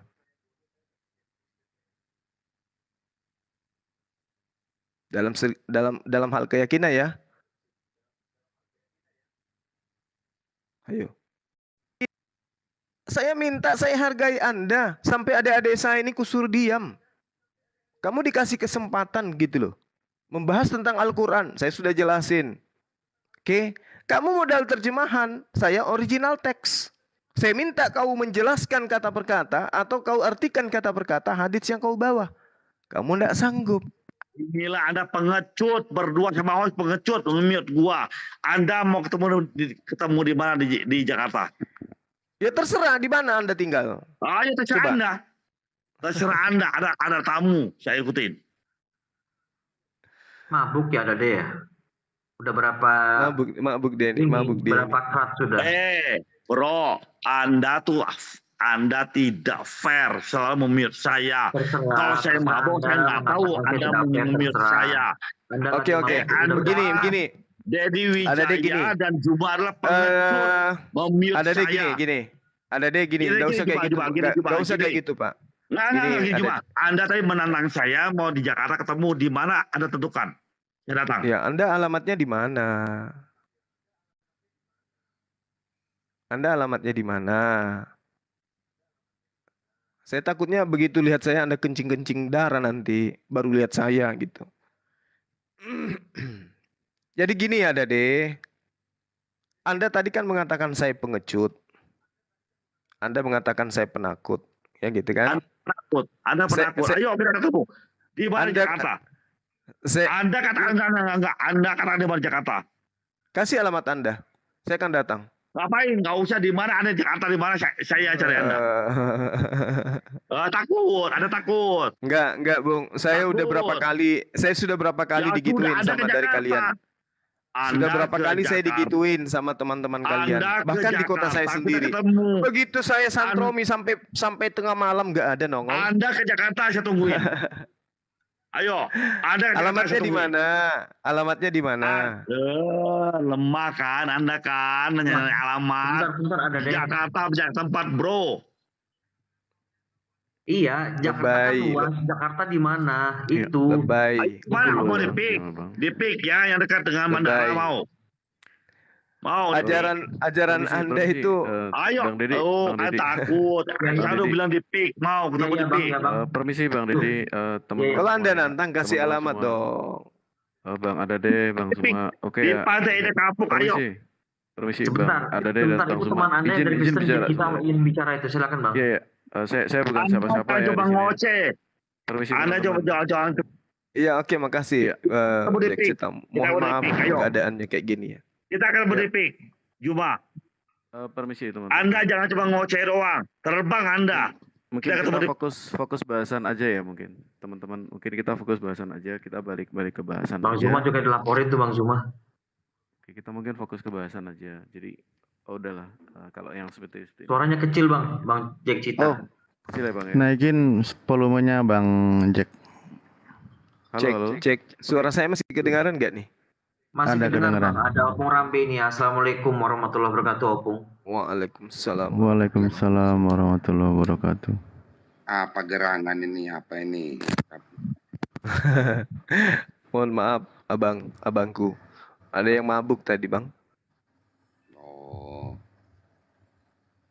Waduh. Mabuk dia itu karena materinya udah. Ya? Iya, Bang. Iya, Bang Jack. Tadi siang materi yang sama saya sudah menjelaskan ke dia gitu ya.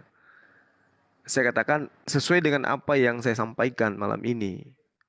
Dia marah ketika saya membahas imamat setelah dia mengatakan hujatannya terhadap Rasulullah. Saya jelaskan imamat 15 nomor 19 ini. Dia nggak percaya. Dia katakan mana ada orang yang haid hari ke-8-nya, mana ada orang yang haid itu setelah tahir disuruh lagi menunggu sampai 7 hari. Aku bacakanlah dalil ini sampai dia kabur tadi siang itu. Sekarang muncul lagi dan saya rasa keberaniannya itu hadir karena ada dorongan dari minuman keras yang dia minum kayaknya, karena tidak biasanya ada deh seperti ini gitu loh. Iya. Kok bukannya pakai otak lagi, sudah pakai otot, itu namanya otot. Wah, itu enggak objektif lagi itu. Ya tuh. Suaranya agak kecil, Opung. Iya. Waduh. diskusi seperti begitu. Suaranya kecil loh, Bung. Iya, ini nggak bener, apa namanya, signal. Iya. Lanjut, Bung. Kebental loh. Sudah, kebental. Bang Suma, saya boleh bahas sedikit ya yang dari imamat tadi ya? Iya, silakan Bang. Oke. Jadi apa yang di imamat ini kami memandangnya seperti ini ya, karena kan kenapa ada aturan yang begitu keras? Halo, gimana Bang? Suara saya nggak jelas lagi Bang ini. Halo? Jelas. Kedengeran. Oke. Jadi gini, bagaimana kita memandang kitab imamat ini ya? Jadi misalnya, kenapa ada aturan yang begitu keras? Misalnya, ya salah satunya seperti ini. Suaranya kecil Bang. Waduh, kecil lagi. Bentar, saya ganti headset dulu, sebentar. Saya udah beli 3 headset. Assalamualaikum warahmatullahi wabarakatuh. Waalaikumsalam warahmatullahi wabarakatuh. Udah orang kalah debat kok menghujat kayak gitu nih, gimana? Tenoten. Itu dia. Kasus tadi siang itu teman-teman. Ya udah, nanti berbagi menanggapi berarti ya. Nggak perlu lah hujat-hujatan, katanya ajaran kasih. Tadi siang juga dia kabur.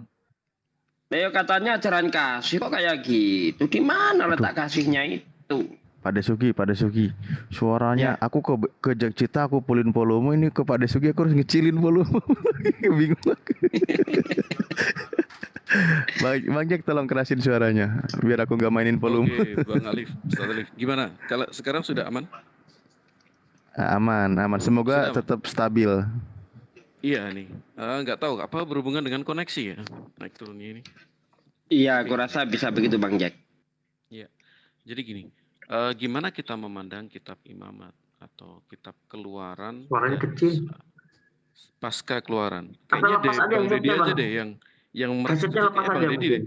Soalnya aku lihat di bawah tadi pada aman nih. Oh. Ya oke dah. Ya, Bang Gosin dari mana Kristen atau Islam? Oke silakan Bang. Oke, ya. Jadi gini. Bagaimana kita memandang kitab ulangan? Sorry. Kitab imamat. Mereka ini adalah orang-orang yang berada di bawah, yang berada di dalam padang gurun, dan mereka ini juga Tuhan benar-benar mengkhususkan mereka. Jadi memang ada aturan-aturan yang sangat keras. Misalnya bahkan ketika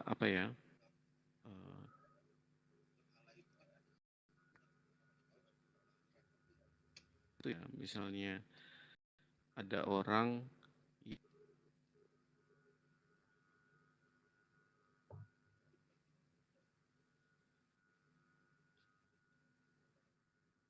ya halo Bang Jack, kok hilang suaranya?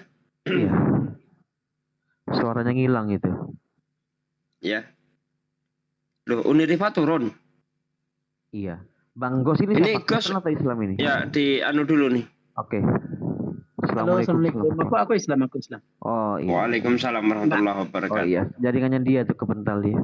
Connect lagi. Ini aja Bang Deddy, tadi yang sama si siapa tuh Pak? Ade namanya. Nggak usah dinaikin orang-orang kayak gitu Bang. Tadi aku agak sedikit geram. Sorry. Iya. Jaringan saya naik turun. Aku nggak ada ini, cuman buat si Ade doang. Kalau misalnya orang tuh nggak bisa diajak diskusi, udah dikasih tahu apa yang dia tanya, udah dijawab, dan dianya juga nggak mau nerima, ya nggak usah turunin aja. Iya. Apa yang kan kita ngeladani orang-orang kayak gitu.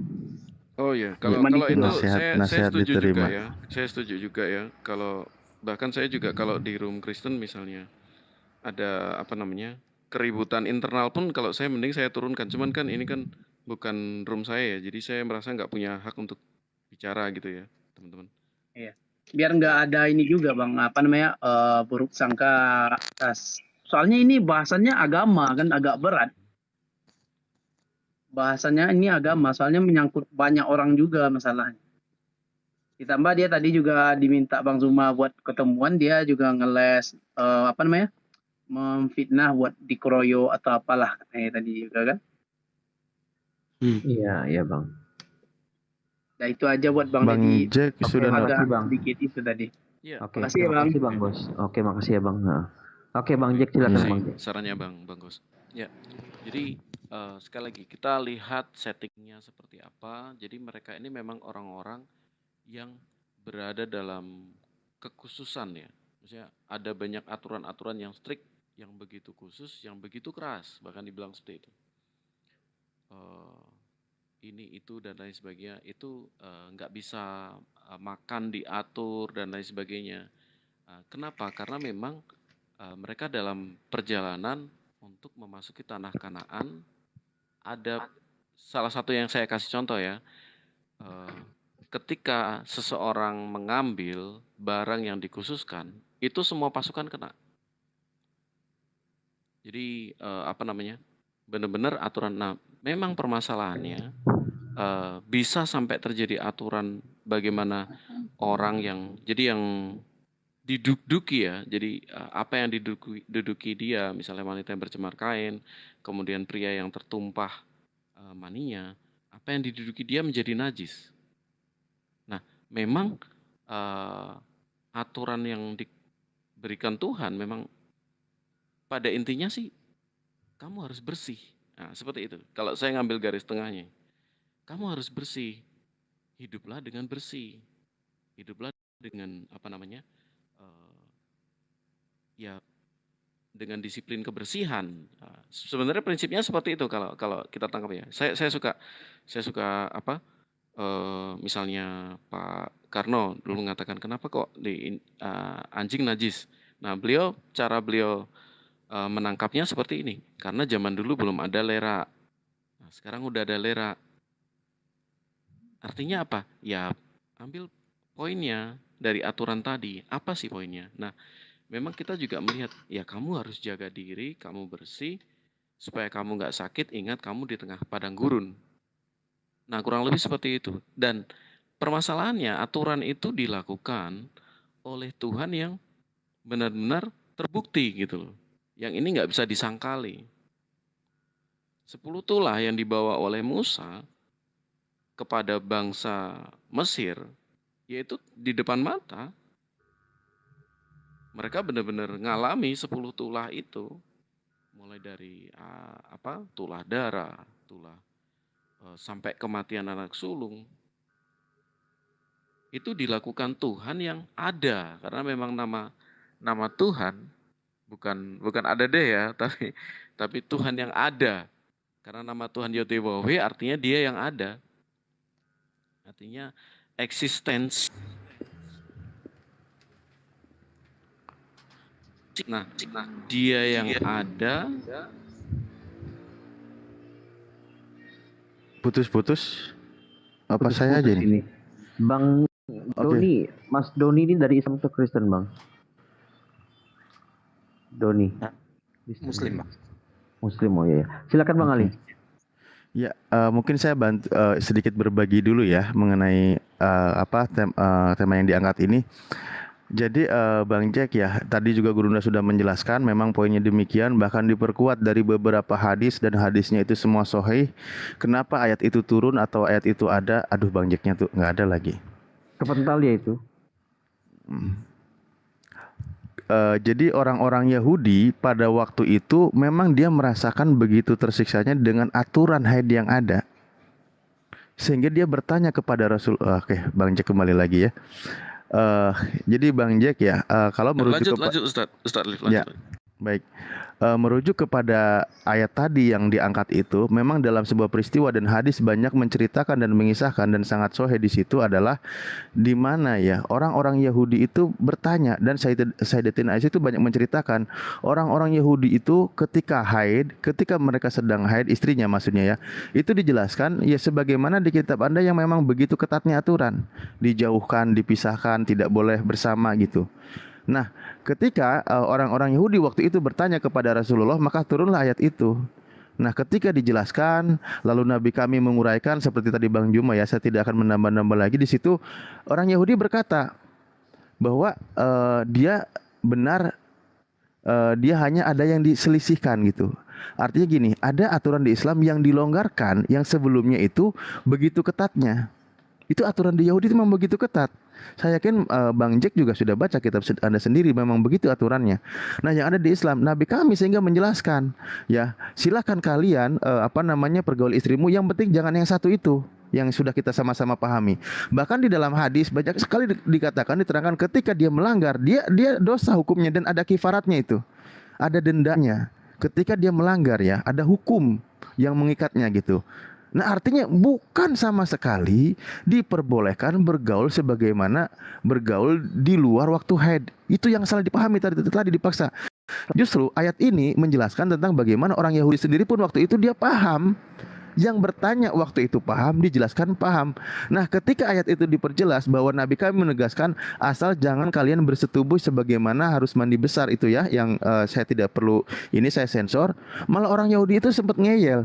Loh, kenapa nggak sekalian dibolehin aja gitu? Itu dalam satu riwayatnya ya. Kenapa nggak sekalian dibolehin aja? Rasulullah sempat marah, muram maksudnya. Ini orang udah dikasih tahu kok malah minta lebih. Maksudnya udah tahu informasi tentang kelonggaran yang ada di syariat Islam malah maksa gitu. Tapi di lain selanjutnya Rasulullah tidak langsung marah. Memang orang itu ngasih ada susu kambing kalau nggak salah itu, lalu dia berbagi, artinya memang rukun dan tidak ada masalah. Jadi di situ menunjukkan bahwa syariat Islam itu memberikan kelonggaran kepada wanita haid bahwa tidak dihukumi sebagaimana kenajisan ya yang ada di aturan sebelumnya. Itu dulu poinnya Bang, yang perlu ditangkap. Jadi kalau Bapak tadi memaksakan bahwa diperbolehkan, diharuskan, disuruh atau menggauli sebagaimana hubungan di luar waktu haid, itu sesuatu yang dipaksakan dan bermasalah, dan hanya membaca satu hadis itu aja. Dan hadis itu pun disalahartikan gitu. Makanya saya sebenarnya tadi kasihan ya, cuman Guru Najum udah melayani dengan sabar gitu, menjelaskan. Entahlah siapa juga yang harus menjelaskan lagi agar dia itu paham, atau memang tujuannya ya bikin rusuh gitu, saya nggak tahu. Itu aja, terima kasih. Thank you. Oke, silakan Bang Jack dah. Iya, betul. Ya, baik Bang. Jadi memang pada prinsipnya kalau di dalam hukum Taurat itu memang bicara masalah kebersihan, gitu. Jadi ketika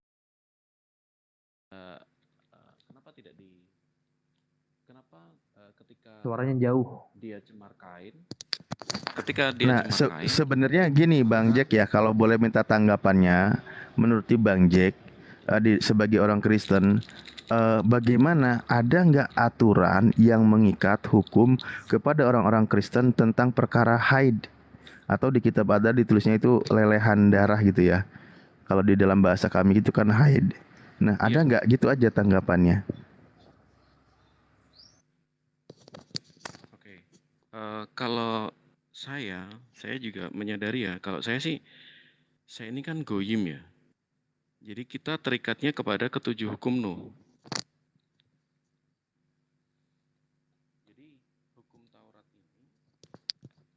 Suaranya kecil lagi abang ini. Ya oke. Aduh. Lanjut. Sorry Bang, nggak tahu nih. Jadi memang kita terikatnya kepada ketujuh hukum Nuh. Gitu.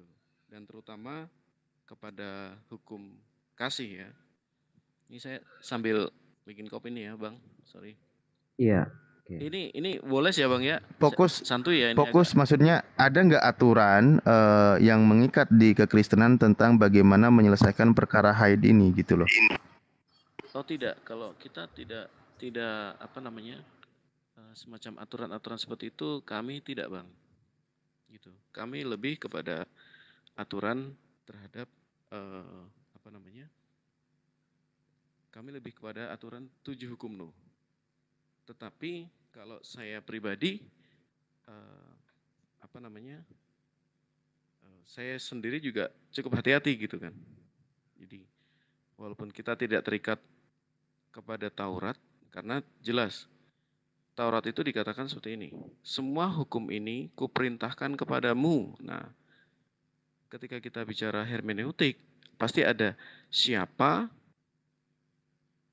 yang bicara kepada siapa, kemudian lokasinya di mana, konteksnya seperti apa. Nah, katamu di sini itu adalah kepada orang Israel. Jadi diberikan kepada orang Israel, ada spesifiknya di situ. Nah, kita yang goyim, kita tidak terikat dalam aturan tersebut. Karena saya pribadi, misalnya gini, di Australia diberikan peraturan, hari ini kami berikan peraturan untuk orang Australia. Nah, karena saya orang Indonesia, saya tidak memiliki obligasi untuk melakukan peraturan Bang itu. Jack. Ya, Ya, maaf, silakan, Bang. bukan maksud motong sih ya, bukan maksud motong gini. Jadi agama Anda atau Tuhan tidak yang Bang Jack yakini tidak menentukan aturan tentang perkara masalah haid itu ya. Kalaupun ada itu khusus orang Israel gitu ya, yaitu di kitab Ulangan tadi gitu maksudnya ya. Ya, aturan ini memang mengikat kepada orang Israel, Bang. Nah, kami terikat kepada 7 hukum Nuh. Nah, Abang coba buka ya di Kejadian berapa ya? Kejadian 8 kalau tidak salah. Nah, setelah air bah reda, nah di situ Tuhan membuat perjanjian dengan Nuh. Nah, itu kalau kayak Bang Valen gitu yang dan guru dari Yudaisme ya. Gimana sih? Jadi hukum Nuh itu di sini, Bang. Toh ngambilnya dari Kejadian juga. Ya, memang karena dibedakan, Bang. Ketika Musa membacakan aturan itu setelah Nuh atau sebelum Nuh? Iya, kira-kira ada teman Kristen lagi mau naik nggak? Satu.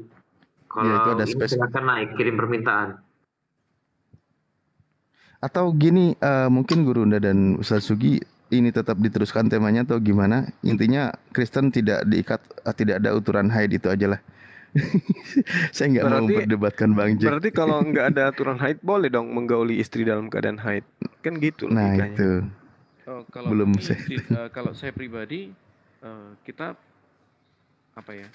Ketika kita berpegang pada aturan kasih ya, otomatis itu adalah porsi bagi istri untuk dia istirahat. Bang Jack, maaf kata ya, saya pernah diskusi bahas ini dengan salah satu kaum Kristen. Memang dia tidak menggunakan hukum yang di Ulangan itu. Kata dia, ya kalau memang dia mau tidak masalah. Oh iya. Walaupun lagi haid, karena tidak ada hukum. Oh iya. Tinggal perkaranya katanya, maaf ya tanda kutip, aduh nggak enak sebenarnya, jorok atau tidak gitu loh. Iya. Beliaunya ada di sini, Bang. Toh tidak berlaku kan aturannya? Bukan. Beliau Ya, di sini. kita kembalikan lagi aja kepada pernyataan Paulus di dalam Efesus 2 ayat 15. Bahwa dengan matinya Yesus di tiang salib itu untuk menghapus hukum Taurat dan segala ketetapannya. Jadi hukum-hukum yang terdapat di dalam kitab Imamat itu kan termasuk hukum Taurat kan begitu. Ya seharusnya tidak berlaku lagi toh. Ya. Kan begitu, Bang. Gini Ustaz Sugi. Jadi Ustaz itu Sugi, kalau gitu berarti 10 hukum Taurat pun tidak berlaku lagi. Diikat, yang berubah, misalnya seperti ini.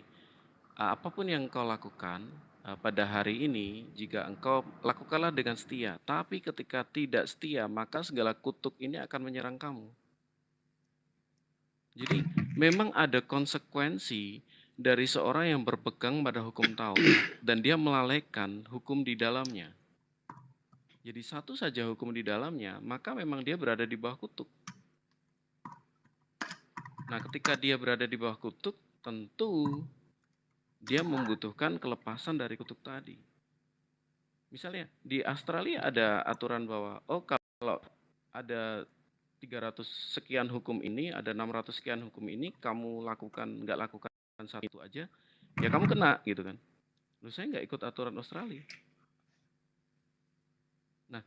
Hukum Nuh ini diulang lagi oleh para rasul dalam konsili Yerusalem itu di Kisah Rasul 15. Jadi apa sih hukum Nuh gitu kan?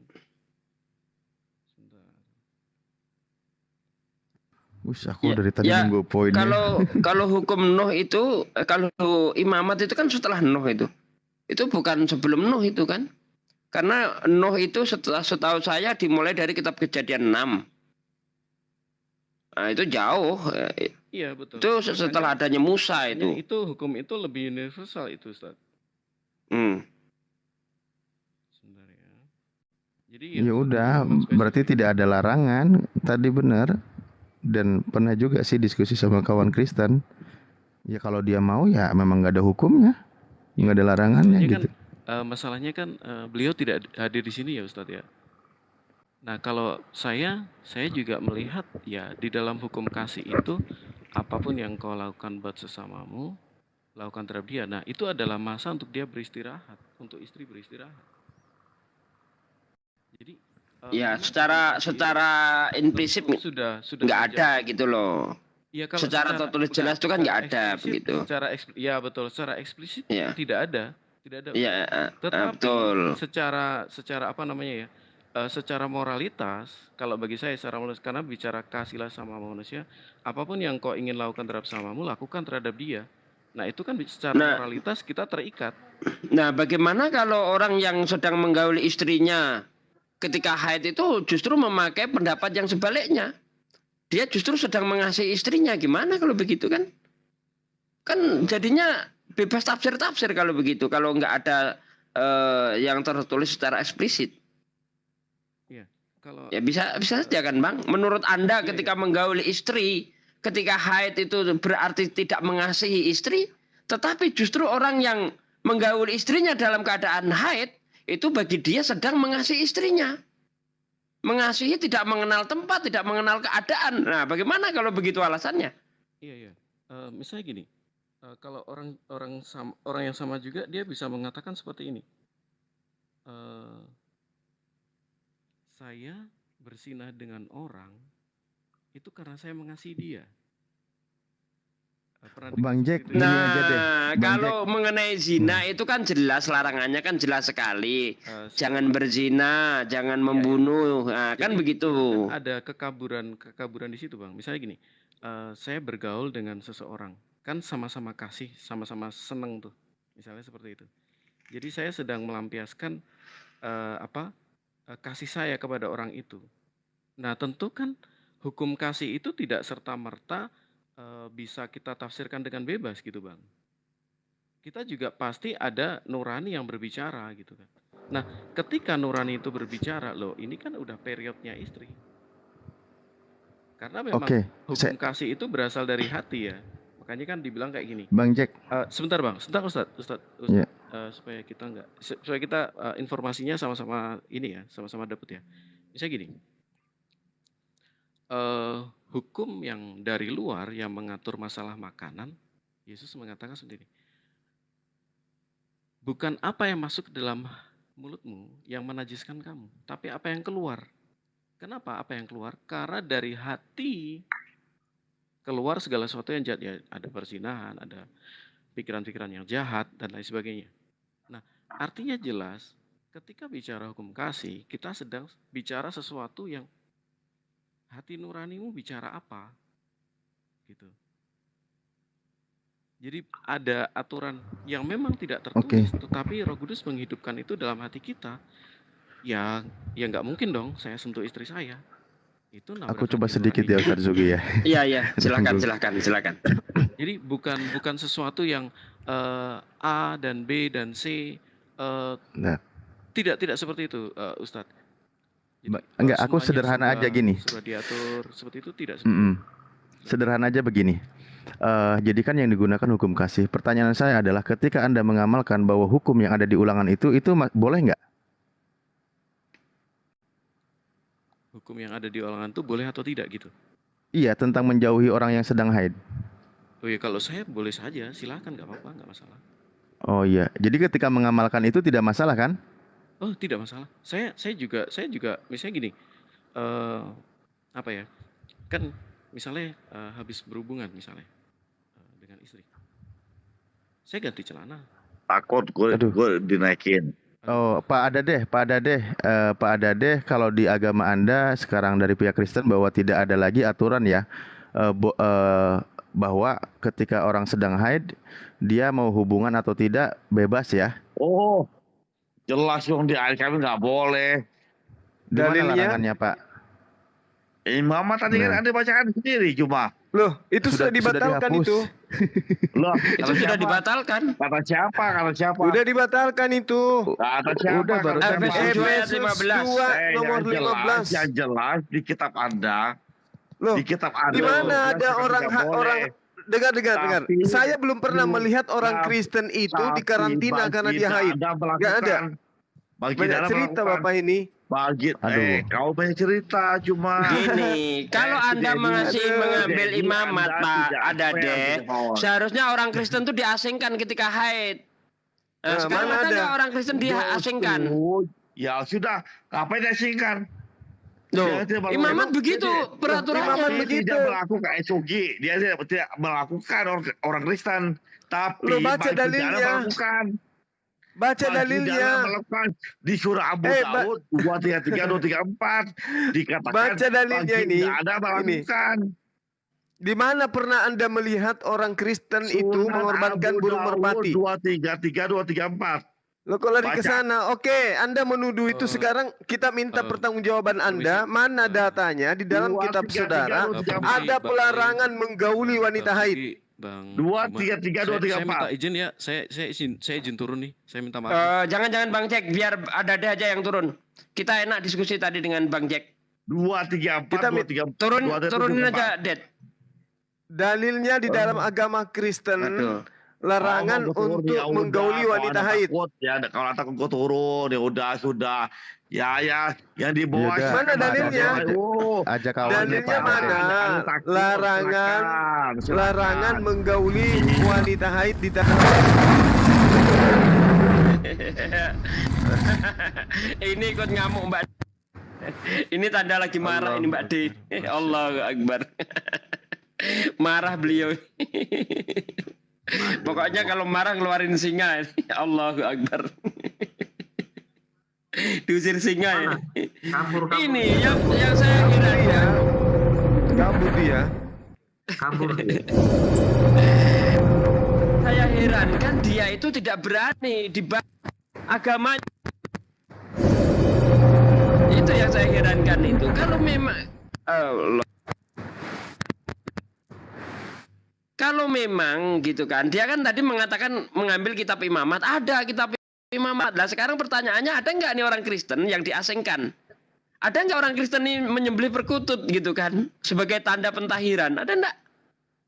Dia itu malu, Bang Jack malu. Tadi dia udah tidak pakai lagi hukum itu, makanya dia bilang ada di situ. Bingung juga jadinya. Aduh, ya Allah, ya Allah. Ini yang bikin bingung. Subhanallah. Assalamualaikum warahmatullahi wabarakatuh. Waalaikumsalam warahmatullahi wabarakatuh. Mana akan lagi ini sebenarnya. Tadi awalnya kan tadi saya yang buka ini dialognya.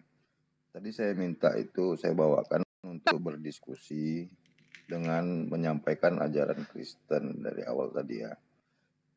Saya mau tahu ada nggak ajaran Kristen yang mengajarkan untuk berdakwah para misionaris ini dengan cara apa gitu. Karena kita Muslim kan ada diberikan petunjuk untuk berdakwah dengan cara yang terbaik dengan menyampaikan hikmah ilmu gitu.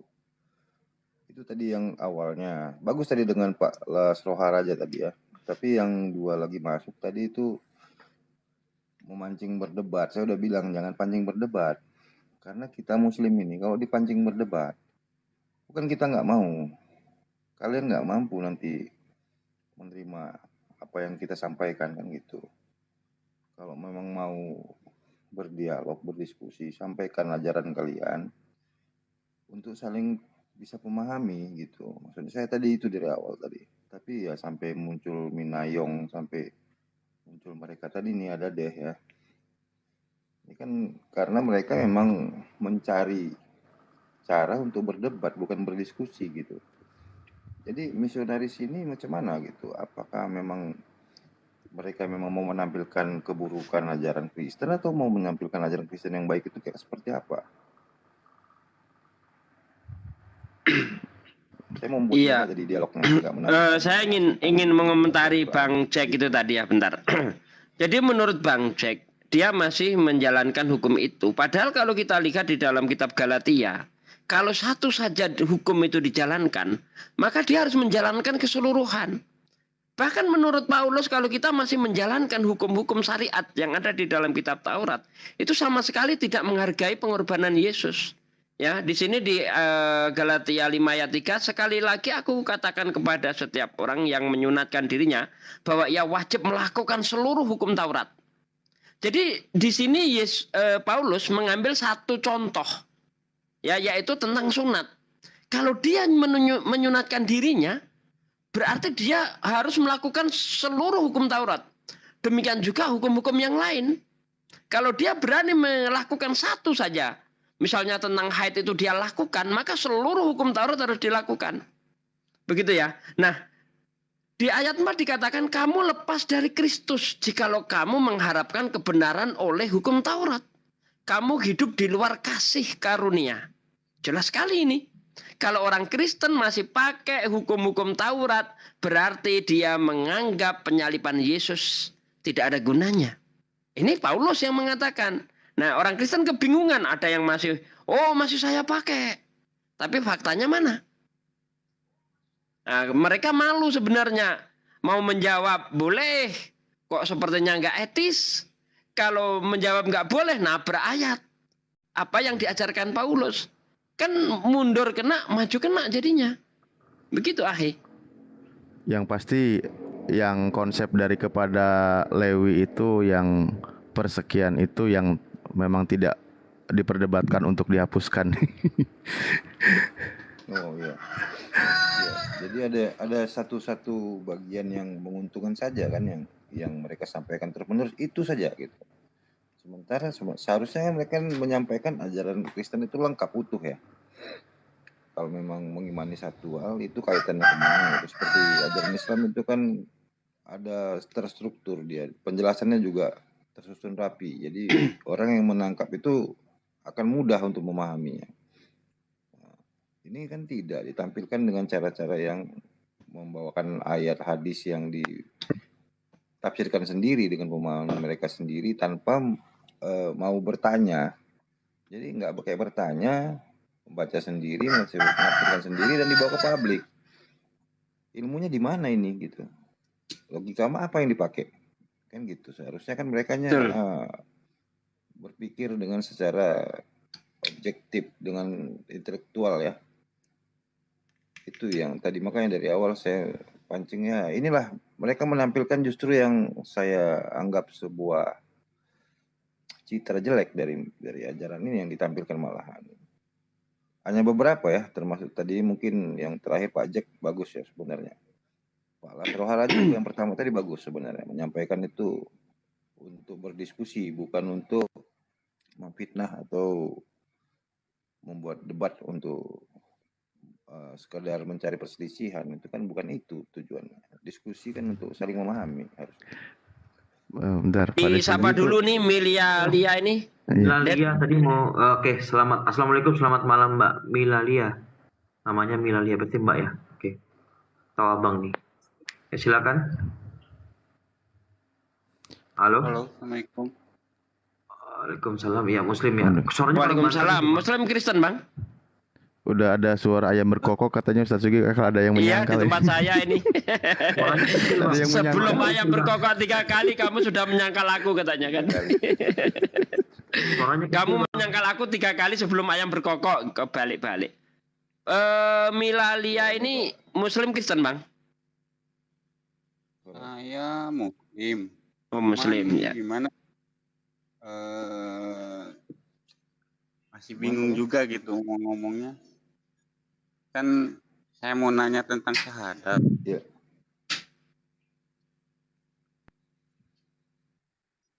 Halo? Iya, halo ya. Maksudnya bertanya apanya gitu. Halo? Silakan. Lanjut. Iya, kedengaran. Lanjut. Saya kan Muslim dari lahir. Cuman kan mungkin dalam perjalanan saya ini banyak bukan nggak percaya gitu ya. Saya percaya sama Allah gitu.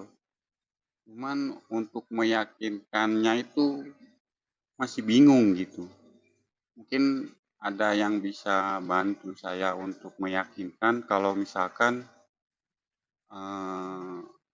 keyakinan saya ini benar gitu, gimana itu?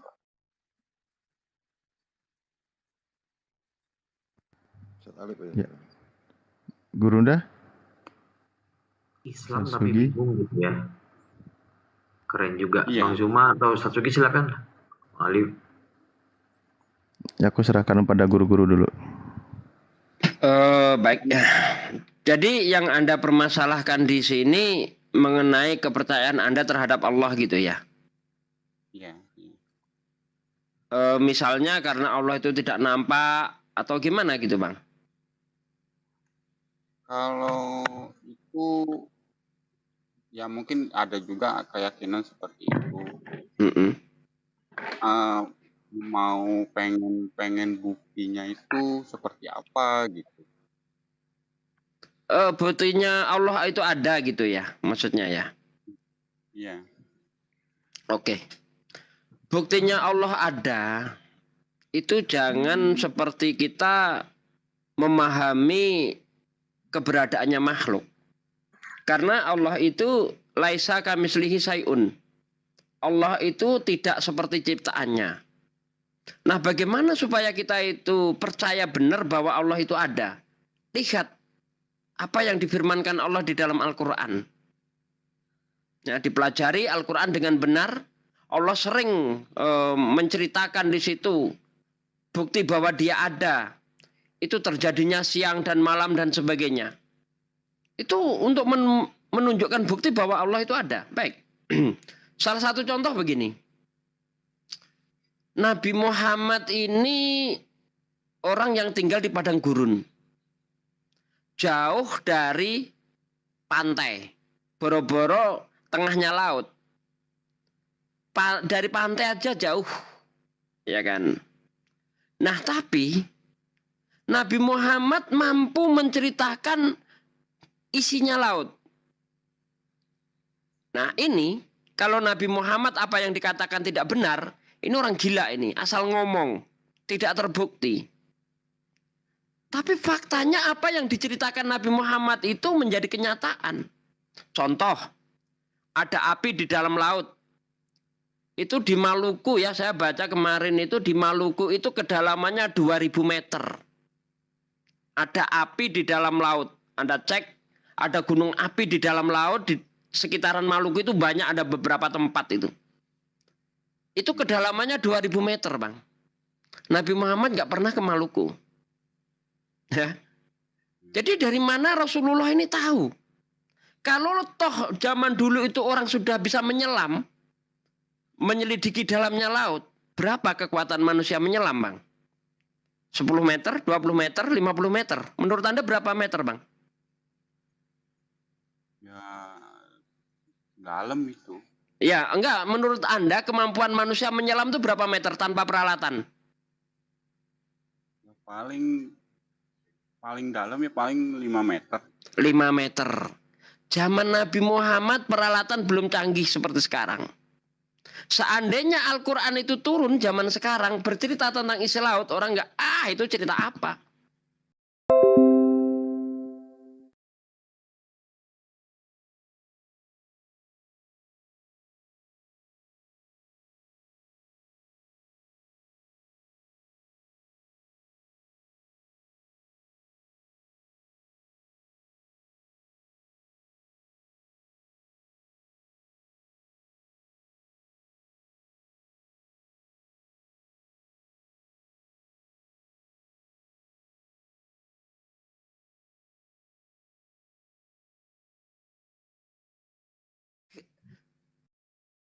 Apa? Untuk meyakini bahwa Allah itu ada. Jangan ingin melihat fisiknya. Tapi lihat apa yang Dia sampaikan. Apa yang Allah sampaikan. Itu baru satu bukti. Bisa kita sampaikan contoh. Manusia mengetahui bahwa bumi itu bulat burung unta. Itu kapan menurut Anda? Nah itu saya nggak tahu itu, Pak. Nah, taruhlah 100 tahun, 200 tahun yang lalu. Sebelum itu tidak ada satupun kabar. Bahkan di kitab orang Kristen tidak ada. Bahkan di dalam kitab Kristen kalau kita lihat di dalam Yesaya 40 ayat 12 ya kalau nggak salah, bumi itu seperti piring terbang. Karena di situ Allah bertahta di atas lingkaran bumi. Circle. Itu lingkaran, bukan bulat. Tetapi Al-Quran dengan jelas menjelaskan wal ardo ba'da dzalika dahaha. Dan setelah itu bumi kami hamparkan. Al-Quran tidak mengatakan bumi itu langsung dikatakan bulat, tidak. Karena kalau sempat Al-Quran mengatakan bumi itu bulat, orang Arab ya tertawa. Karena yang dia lihat itu hamparan. Tapi ingat, apa yang kata Arab digunakan untuk menunjukkan dahaha itu? Dari kata duya. Yang artinya bulat sebagaimana bulatnya telur burung unta. Jadi bumi menurut Al-Quran bukanlah bulat sebagaimana bulatnya bola, tetapi bulat seperti telur burung unta, yaitu lonjong dia. Nah, Al-Quran sudah mengatakan 1400 tahun yang lalu. Gimana coba? Ini dari mana ini? Apakah Nabi Muhammad tiba-tiba ngarang gitu? Ngarang kok tepat? Ini pasti dari Allah SWT. Oke. Monggo Ustaz Talib, kalau mau ditambah. Siap. Masih banyak sebenarnya dalil yang bisa kita buktikan. Enggak. Siap. Gurunda juga mau nambahin nanti saya kalau ada waktu. Kok aku jadi dadakan moderator enggak dia mah? Sebelumnya saya ingin tanya dulu kepada saudara Milalia. Anda kurang yakin terhadap keberadaan Allah itu kenapa rupanya? Apa sebabnya gitu, Bang? Karena gini Pak, kan di Islam itu kan ada berbagai macam mazhab ya. Kok larinya ke mazhab ya? Ini kita berbicara mengenai Allah. Ya maksud saya kayak mau dalam mazhab kan ada. Sebentar bang, ini tuntutan dari netizen di bawah ya. Coba suruh syahadat katanya. Coba Bang syahadat dulu Bang. Iya, Mbak D juga nyuruh tuh syahadat dulu. Iya. Coba minta syahadat dulu Bang. Mau naik, kalau memang Islam Bang. Tujuan kan mau ke situ. Ya, saya ingin Anda bersyahadat dulu deh. Syahadat. Iya. Dia belum tahu syahadat kayaknya juga. Silakan Bang. Bukan belum tahu, saya ini deg-degan saya. Enggak apa-apa. Coba Anda syahadat dulu karena supaya tidak maksud saya itu supaya tidak ada salah paham, salah duga gitu loh. Kan setahu saya ya, bahkan saya sering mengalami beberapa puluh kali ya. Bukan cuma sekali dua kali Bang, puluhan kali orang itu nyamar gitu loh. Nah, ini supaya netizen ini puas, coba Anda bersyahadat dulu Bang, silakan Bang.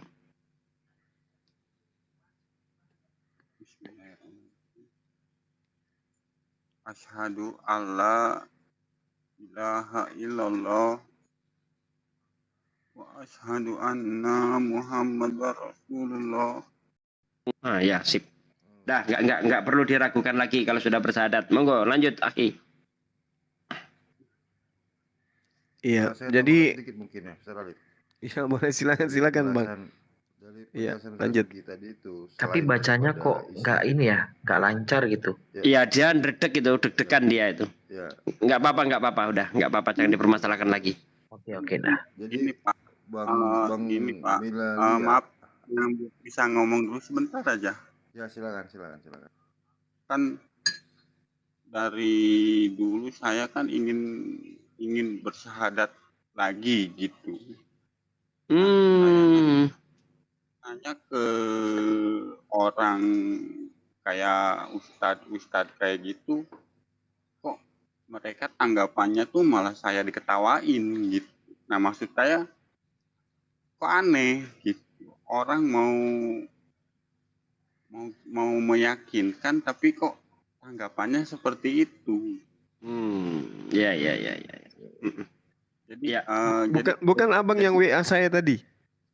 Iya, bukan WA, saya DM. Oh iya, mau syahadat ulang itu. Iya. Masya Allah, sudah syahadat duluan Nai. Tinggal di mana Bang? Makanya saya itu ingin bersyahadat itu biar ada saksinya gitu. Ya, ini udah sah, syahadat Anda sudah sah, Bang. Iya, tadi udah syahadat tadi. Udah sah itu. Mungkin butuh dibimbing lagi gitu atau gimana? Ya, itu dia. Makanya tinggal di mana gitu. Perlu bimbingan yang lebih ini lagi. Mungkin kan nanti bisa diarahkan kepada. Ya, tinggal di mana gitu ya kan? Ya. Cari bimbing saya Tapi supaya keimanan saya ini benar. Ya, silakan Bang. Mengenai mazhab tadi Bang, apa yang dimasalahkan dengan mazhab Bang? Nah, mazhab itu kan ada macam-macam gitu loh ya. Nah, yang saya bingung itu yang harus diikuti sama saya tuh yang mana gitu. Soalnya saya bingungnya tuh yang bukan bingung juga sih, saya takut gitu. Takut nanti salah. Baik ya. Baik Bang, gini. Semua mazhab itu boleh diikuti. Tidak ada satupun mazhab yang salah. Khususnya mazhab 4 ini ya. Cuma begini, yang jadi masalah itu daerahnya Bang. Contoh gini Bang. Mazhab yang satu misalnya mazhab Maliki misalnya. Dia itu tidak membatalkan sentuhan dengan wanita. Kenapa seperti itu? Nah, sementara Imam Syafi'i nanti membatalkan sentuhan dengan istri pun batal. Nah, di sini ada keterkaitan dengan daerah, Bang. Misalnya di Arab yang susah air, ya kan? Bersentuhan dengan istri. Lah kalau itu batal, bingung nanti wudunya. Sementara Imam Syafi'i membatalkan ini. Kenapa di Indonesia ini banyak air? Kalau itu batal, lebih ke sifat kehati-hatian, ya kan? Itu nggak masalah. Jadi dua-duanya benar terkait dengan daerah. Contoh lagi, mazhab Maliki misalnya di Arab sana, itu kotoran burung itu tidak najis, Bang. Tetapi kalau Imam Syafi'i di Indonesia ini najis. Kenapa bisa begitu? Karena di Arab itu banyak sekali burung merpati. Nah kalau dinajiskan, ya repot. Orang nyapu masjid berkali-kali, bentar sapu. Nah inilah kebijakan. Jadi nggak ada yang salah sebenarnya kalau kita paham maksudnya itu. Begitu. Silakan Akhi Juma kalau mau nambahin Akhi Juma. Bang Zuma. Akhi Zuma, monggo. Dulu deh. Ini lagi makan kayaknya. Iya, kayaknya lagi punya itu. Lanjut. Ya Ustaz Alip. Oke, baik. Saya mungkin cek.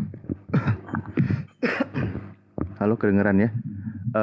Hanya berbagi pandangan aja ya. Tadi mengenai premis di awal yang mengatakan bahwa ragu dengan Islam. Itu ketika orang mengaku sebagai seorang mukmin atau orang Islam, tapi dia mengatakan ragu, justru di situ saya merasa bersedih. Tapi Bapak makin kesini sudah berani mengucapkan dan berani mulai meyakinkan. Kenapa dibilang ragu? Karena begini ya Pak ya. Banyak sekali ayat-ayat di dalam Al-Quran yang menjelaskan di sana tentang justru Allah itu sudah melimpahkan seluruh rahmatnya di semesta ini, sehingga Anda mencari menuntut keadilan Allah, selalu begitu ya. Padahal Allah itu bukan menyuruh Anda itu apa ya, minta lagi gini. Allah itu sampai di salah satu surat ya, Ar-Rahman ya, surat Ar-Rahman. Ar-Rahman itu kan kasih sayang, kasih sebenarnya yang sudah Allah tebarkan di muka bumi ini, sehingga Allah mempertanyakan kepada Anda. Mestinya Allah yang bertanya kepada Anda, jangan Anda yang bertanyakan Allah gitu. Fabi ai ala irabbikuma tukadziban. Maka nikmat Tuhanmu yang mana lagi yang akan kau dustai? Sudah begitu banyak nikmat yang sudah diberikan kepada Anda. Perintahnya cuma la in syakartum la azidannakum, disuruh bersyukur gitu loh.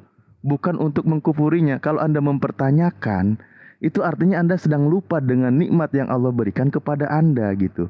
Jadi kalau kita sebagai seorang mukmin atau sebagai seorang muslim ya, tentu kita banyak melihat ayat-ayat Allah di mana di situ Allah menceritakan tentang curahan rahmatnya, nikmatnya kepada hambanya, kepada manusia, kepada orang Islam terutama. Kita bisa menemukan di sana ya. Ketika membacakan satu surat Ar-Rahman, di situ diulang-ulang oleh Allah Fabi ayyi ala'i rabbikuma tukadziban. Kalau baca ayat ini pun saya pun suka agak terenyuh. Karena apa?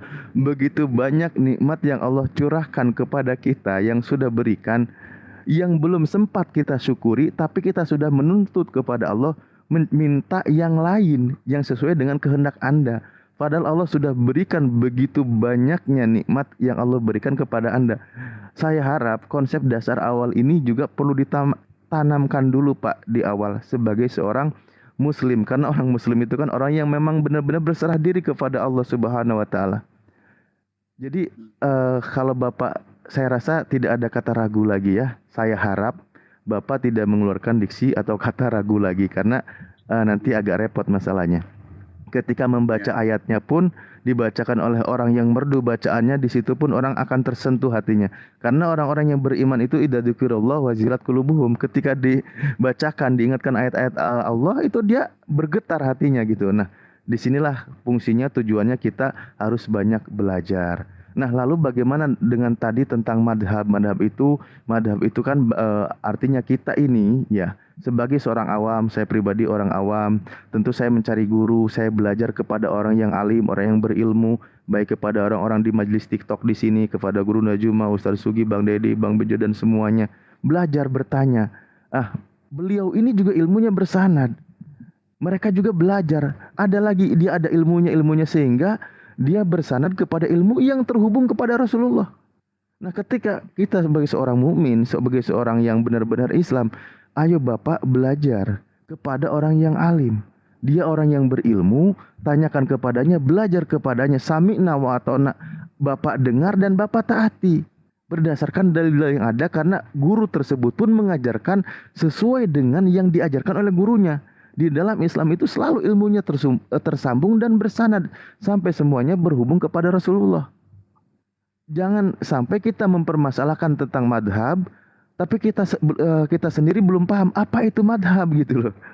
Padahal madhab itu adalah sebenarnya hasil ulama ya, mujtahid, beristihad, mengambil referensi dalil-dalil berdasarkan hadis yang sudah disampaikan oleh Rasulullah atau dicontohi oleh Rasulullah dan banyak diriwayatkan. Dan itu semua tidak ada masalah. Semua Rasulullah melakukannya.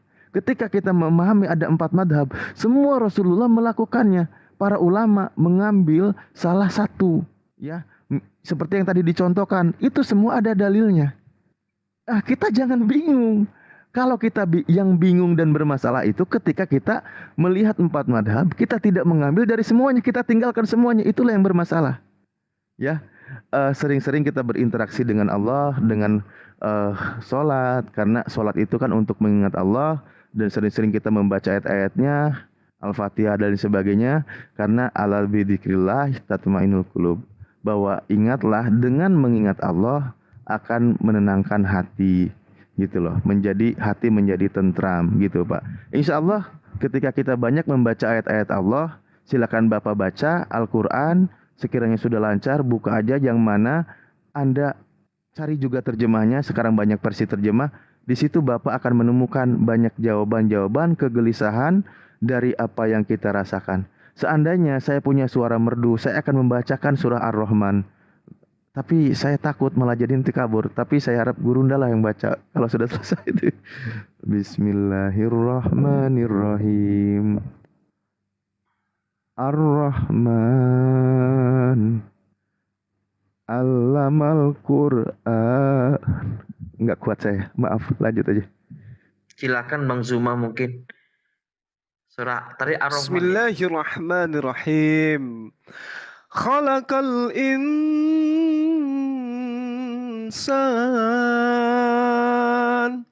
'allamahul bayan.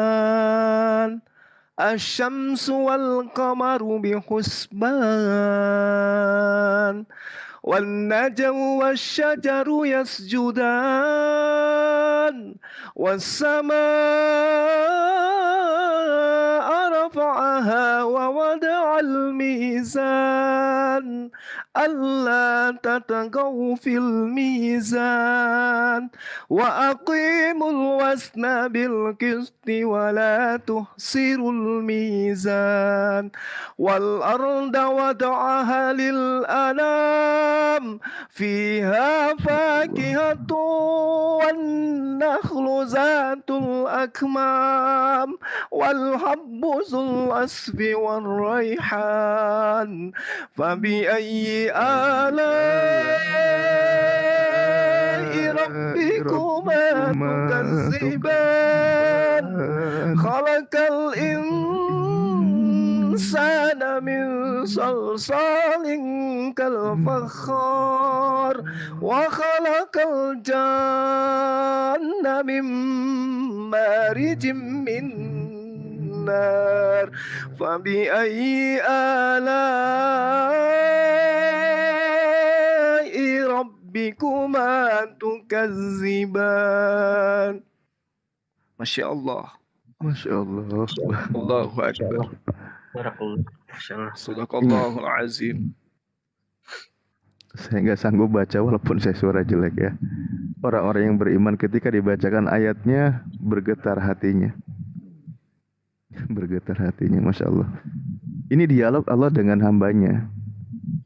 Makanya tadi saya bilang, maka nikmat Tuhanmu yang mana lagi yang mau dustakan? Begitu banyak nikmat yang mesti disyukuri. Tapi kebanyakan manusia menuntut nikmat lain, padahal dia lupa sudah begitu banyak nikmat yang Allah berikan gitu. Padahal Allah itu cuma suruh bersyukur. La in syakartum la azidannakum wa la in kafartum inna adzabi lasyadid. Jika kamu bersyukur kepada Allah, enggak usah banyak nuntut deh kepada Allah. Bersyukur aja. Berterima kasih karena sudah begitu banyak nikmat yang Allah anugerahkan kepada kita. Allah pasti akan tambahkan. Allah Maha tahu apa yang Anda butuhkan. Enggak usah banyak ngomel. Allah pasti tambahkan. Apa itu syukur? Di dalam sebuah kaidah bahasa dalam Islam, sarful abdi bima jama Allahu Akbar.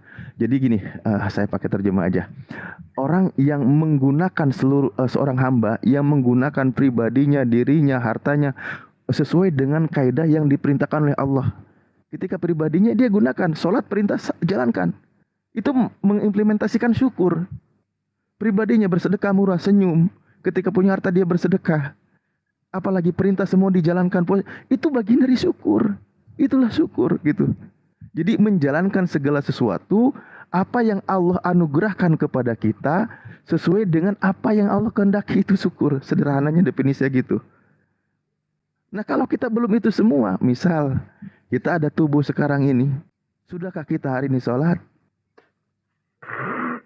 Coba kita semua yang ada di sini, apakah kita sudah menunaikan sholat Isya? Isya itu panggilan Allah. Ketika Anda menuntut rezeki yang lebih, sementara sholat pun Anda belum, gitu kan? Apa tidak malu kita ini? Apa nggak malu? Allah masih ngasih nafas yang gratis, Allah masih ngasih suara, Allah masih ngasih rezeki semuanya, tapi sholat aja belum. Tapi minta yang lain. Makanya Allah katakan, nikmat Tuhanmu yang mana lagi yang mau dustakan gitu loh. Maaf ya saudara-saudaraku, memang saya pun pribadi kalau lagi ngebahas ini saya suka agak berat. Dan ini di publik sebenarnya saya agak malu, agak sedikit gini nih adanya. Tafadhol lanjutkan Gurunda semua. Gurunda tadi bacaannya Masya Allah sangat menyentuh, saya nggak kuat. Silakan saya kembali lagi. Iya Bang Zuma keluar dari aplikasi itu. Satsuki. Silakan Mbak Riki.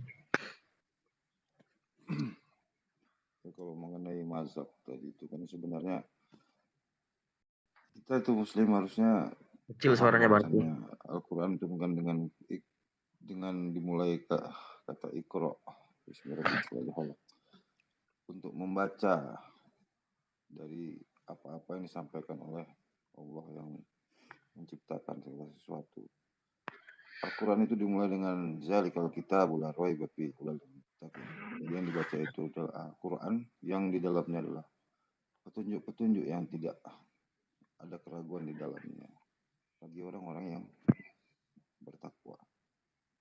Jadi untuk memahami siapa Allah itu bacalah Al-Quran tadi, pelajarilah, cari hikmahnya, terjemahannya apa, makna kata-katanya apa, hikmah yang disampaikan itu apa. Untuk petunjuknya bisa dibaca juga hadis tentang dari mana asal muasal ayat itu turun, alasannya apa, tujuannya kemana gitu.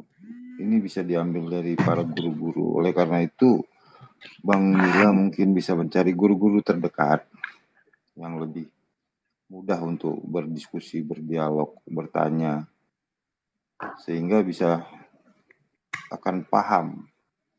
Jadi nggak akan ragu lagi dengan apa-apa yang diajarkan dalam ajaran Islam ini. Jadi syahadat itu tadi bisa dikuatkan dengan terus belajar. Mungkin itu aja. Mengenai mazhab ini hanya metode pengajaran yang disampaikan menurut beberapa imam yang diikuti metode pengajaran. Semua metode itu benar, semua metode itu berasal dari Rasulullah. Kita hanya perlu mempelajarinya untuk amalan itu. Itu aja mungkin Bang Mila. Tambahannya mungkin untuk lebih mudah memahami. Terima kasih. Silakan Bang. Iya Pak. Ya, mungkin ada lagi yang ingin disampaikan, silakan. Saya minta doanya aja dari bapak-bapak semua, yang mudah-mudahan gitu saya bisa kuat, bisa menjalaninya gitu. Ya mungkin itu aja saya. Bang Bang Zuma di bawah tuh dan taping, tolong dibimbing Sadat ulang sih bilangnya seperti itu. Iya, sebenarnya saudara kita ini kan tidak ada masalah ya. Beliau ini kan nggak ada masalah. Jadi gini Pak, terkait apa yang disampaikan oleh saudara-saudara kita yang ada di sini gitu ya. Anda ini kan seorang Muslim gitu ya kan. Orang Muslim itu harus memiliki sifat malu, utamanya malu kepada yang telah menciptakannya kan gitu. Misalnya saudara saya ini masih disibukkan dengan mencari mazhab mana yang Anda harus ikutin gitu. Tapi Allah ketika Dia menciptakan Anda, Allah nggak pernah kemudian mempertimbangkan hal-hal Anda ini harus seperti apa jadinya. Seketika Allah dengan pemurah dan pengasihnya menciptakan. Setelah diciptakan, Allah tidak milih-milih Anda harus dikasih oksigen yang seperti apa, mata yang kayak mana, tangan yang seperti apa, dan seterusnya. Seketika Anda diberi, sekarang Anda mampu kemudian berinteraksi dengan kita, bisa hidup dan seterusnya. Jadi kalau hanya masih alasan bingung dengan mazhab, ya lalu bagaimana dengan pemberian Allah yang sudah begitu sempurna kepada Anda? Allah nggak pernah milih, Anda harus merenungkan dan seterusnya. Nah, kalau Anda kurang yakin terhadap Allah karena Anda tidak melihatnya, karena Anda tidak bisa memvisualisasikan atau membentuknya seperti media, sehingga Anda disibukkan dengan memilih mazhab, maka percayalah bahwasanya Anda itu punya akal, saudara punya akal. Dan akal itu Anda juga tidak bisa melihatnya. Anda nggak bisa menggambarkan akal itu seperti apa. Tetapi Anda yakin akal itu ada. Akal Anda itu ada. Maka seperti itulah Allah. Allah itu ada, tapi Dia tidak bisa kemudian dilihat oleh manusia karena keterbatasan manusia terhadap kemahabesaran Allah. Allah itu wujud, Dia ada, itu udah pasti. Nah sekarang dengan kita memberikan masukan seperti ini, jangan sampai kita jatuh kepada titik di mana kita disebut sebagai orang yang zalim. Orang yang sudah tahu kebenaran, udah yang diajarkan kebenarannya udah sampai kepada dirinya, tetapi masih masa bodoh di dalam menjalankan perintah Allah. Ayo mari semangat Pak, jangan bingung. Semangat. Kalau mau Syafi'i silakan, mau Maliki, mau Hambali silakan. Itu bebas. Atau seperti saya, bebas mazhab, lintas mazhab kalau saya Pak. Saya tidak fanatik dalam satu mazhab. Kenapa saya mengakui bahwa mazhab-mazhab ini semuanya benar, tidak ada yang keliru. Maka kesempurnaan daripada akidah yang saya pegang dalam hal syariat, saya memegang semua yang bisa saya lakukan. Jadi saya tidak fanatik dalam satu mazhab gitu. Itu pribadi saya. Jadi kalau biasa saya ditanya, Anda Islam apa? Ya saya Islam seperti Rasulullah yang kemudian tidak pernah membagi-bagi dirinya menjadi ini dan menjadi itu. Hanya sebagai muslim, ahli sunnah wal jamaah. Jadi abang tidak perlu bingung dengan itu. Begitu Anda sudah mengatakan Allah Subhanahu wa taala satu-satunya Tuhan pencipta langit dan bumi, Rasul Muhammad SAW adalah utusannya, maka kewajiban kita kemudian adalah ibadah, menyembahnya kepada Allah dan mentaati apa yang menjadi aturan-aturan mainnya Rasulullah Muhammad SAW. Jangan hidup di dalam kebimbangan dan keraguan. Ya, tetap berpegang kepada tali agama Allah, yaitu la ilaha illallah Muhammad Rasulullah, dengan mentaati perintahnya. Saya kira begitu dari saya. Silakan dengan teman-teman yang lain. Ya, itu ada Pak BSS official Bang Zuma, doakan biar aku bisa sepertimu Bang. Baik, Mau Bang naik apa Pak Bobson? Naikin aja. Atau Insya Allah. Jangan-jangan dia udah nggak sabar lagi Gurunda. Aduh, Masya Allah. Ya sudah gitu aja Pak ya. Mungkin siap cukup aja gitu. Bentar Pak, sebelum Anda turun gimana sekarang? Apakah Anda masih ragu?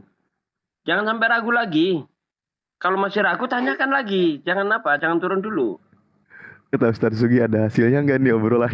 Iya, jangan percuma dong. Aduh Allah. Kalau ada yang masih meragukan, ceritakan kepada kita. Siapa tahu kita bisa memberi solusi begitu. Ya mungkin tadi atas penjelasannya Bang Juma, jangan tergantung kepada mazhab. Yang penting kita menjalankan perintahnya aja. Ya mungkin betul. Itu udah bisa meyakinkan. Saya juga nggak bermazhab saya Pak. Masya Allah, alhamdulillah. Iya, saya nggak bermazhab. Bukan berarti saya menolak mazhab, bukan. Saya itu tidak fanatik terhadap mazhab, gitu loh. Mungkin gini ya, dipahaminya Afwan ya, dipahaminya begini. Tidak memfanatikan mazhab, tapi segala praktek ibadahnya itu ada di mazhab yang 4 gitu loh. Betul. Gitu, ya. Cuma maksudnya. begini ya, yang perlu diperhatikan, jangan ketika kita mengikuti mazhab itu jangan ini lebih ringan, ini lebih sulit, saya melihat lebih ringan. Nah, ini yang nggak boleh. Nah itu yang tidak boleh, itu tidak boleh. Itu nggak boleh, gitu loh. Ya. Tetap bermazhab, cuma tidak fanatik terhadap mazhab. Begitu. Saya luruskan lah. Tetap bermazhab, tapi tidak fanatik terhadap mazhab. Begitu. Ya. Dan saran sederhananya adalah Bapak ambil satu guru yang memang benar-benar Bapak pandang berilmu, ikuti aja semua. Ya, berdasarkan dalil-dalil yang ada. Nanti Bapak tidak akan pusing. Tapi kalau Bapak belum tuntas, misal seminggu belajar ke ini, sementara masih dasar, nanti pindah lagi, beda lagi pelajaran, Bapak akan makin pusing. Tetapi yang namanya belajar kepada satu guru, saya pribadi pun istilahnya 3-4 tahun pun belum cukup untuk menampung ilmunya gitu. Baru setai kukunya istilahnya ya. Karena memang terlalu begitu dalam ilmu itu. Makanya yang pusing itu adalah kita ke guru ini kultum dapatnya, ke guru lain kultum, terus semua nanti akan terus terumbang-ambing.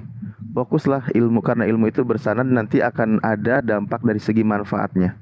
Insya Allah dirasakan berkahnya kok Pak. Bener, saya nggak bisa ngomong bohong. Ketika kita fokus kepada satu guru, belajar dulu sampai kita merasakan faham yang diajarkan, kita akan merasakan berkah ilmu yang didapat, baik untuk kita pribadi maupun untuk sang pengajar itu sendiri, yaitu guru kita. Itu akan dirasakan. Banyak sekali dalil-dalil yang menguatkan itu, banyak. Karena ini Pak, selanjutnya bertawakal kepada Allah. Iya.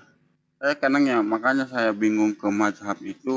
Saya soalnya ada berbagai pengalaman yang bikin saya bingung gitu. Ya contoh, saya dulu pernah ada guru gitu kan, yang saya tahu itu kalau misalnya contohnya ya, kalau yang saya tahu tuh kalau misalkan kita Jumatan itu kita kan nggak boleh mengeluarkan suara apalagi berbicara gitu. Nah, kapan hari itu saya berguru sama dia, tapi kok dia itu udah tahu kalau misalkan Jumatan nggak boleh berbicara, kok malah dia berbicara rokokan gitu. Jadi saya bingung gitu kok. Oh, itu jangan dicontoh, Pak. Itu jangan dicontoh seperti itu. Itu jelas bertentangan dengan hadis Nabi. Ya, makanya bikin bingung ke saya seperti itu. Iya, jangan lihat orang lah, Pak. Jangan lihat orangnya. Kalau beragama lihat kelakuan orang, ya nggak ada agama yang benar nanti jadinya. Lihat peraturan. Seperti apa sih yang diatur Rasulullah? Ya ma'asyiral mu'minin wa jumratal mu'minin rahimakumullah. Nah, kan begitu. Angsitu wasma'u wa ati'u rahimakumullah. Itu kan ada kode-kode di situ, nggak boleh kita bersuara, tidak boleh berbicara itu. Itu berdasarkan hadis. Jangan berdasarkan orang kita beragama, kacau nanti. Ya makanya saya juga jadi keraguan berguru tuh ya seperti itu kok. Dia yang lebih paham dari saya, tapi kok dia ngelakuin seperti itu gitu. Jadi saya tuh jadi keluar lagi dari ajarannya dia gitu. Jadi saya lagi mungkin saya sekarang lagi nyari-nyari itu ajaran yang menurut Nabi Muhammad itu ya seperti apa. Terus saya ini pernah waktu sholat subuh saya nggak pakai kunut, disuruh ngulang. Kan gimana apakah itu salah? Saya nggak pakai kunut, bagaimana gitu? Saya jadi bingung. Jadi gini, ketika Anda bermakmum kepada orang yang tidak berkunut, Anda jangan berkunut. Misalnya Anda ini berkunut ya, tetapi Anda makmum kepada imam yang tidak kunut. Anda jangan kunut, ikuti saja imam. Nah, kalau Anda tidak berkunut, lalu Anda imam kepada orang yang kunut, Anda harus ikut kunut. Nah, kalau Anda sendiri, terserah. Anda mau pakai kunut atau enggak pakai kunut, enggak masalah. Silakan saja. Karena itu sifatnya sunnah, bukan wajib di situ. Oh iya. Di mana letak kebenarannya? Nabi pernah sholat pakai kunut, Nabi juga pernah sholat enggak pakai kunut. Jadi dua-duanya benar, Pak. Yang salah yang tidak sholat. Yang salah yang nggak sholat subuh. Bener itu. Gak usah dibikin repot, Pak.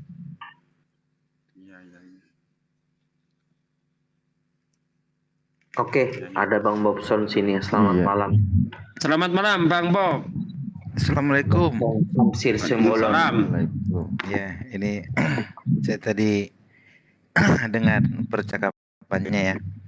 Kalau untuk Pak Milalia, saya nggak bisa seperti yang lain ya Pak Milalia. Cuman pesan saya Pak, jangan tinggalkan jalan yang lurus itu. Bapak sudah di dalam, jangan sampai keluar. Nanti repot urusannya Pak. Bapak sudah berada di jalan yang lurus. Belajar dari apa yang pernah saya alami. Saya juga dulu awalnya tertarik itu karena mendengar tausiah dari Buya Yahya Al-Bahjah TV ya. Pesantren Al-Bahjah, saya sering dengar beliau melalui channel YouTube-nya. Pelan-pelan akhirnya saya seperti ini dan tumbuh begitu Pak. Jadi saya coba mau berbagi aja ke Pak Mila, siapa tahu dengan pengalaman yang saya lalui bisa membantu seperti itu. Tapi saya yakin di sini banyak orang-orang hebat ya, ada Bang Zuma, Ustadz Sugi, Ustadz Alip ya, Bang Dedi. Begitu. Saya sendiri 4 tahun itu belajar sendiri, bahkan saya pernah satu stream dengan Bang Zuma. Kalau Bang Zuma masih ingat waktu itu Ada Bang Arya itu juga. Ingat Bang, ingat. Saya diundang di satu Zoom itu waktu itu sekira 2 tahun yang lalu.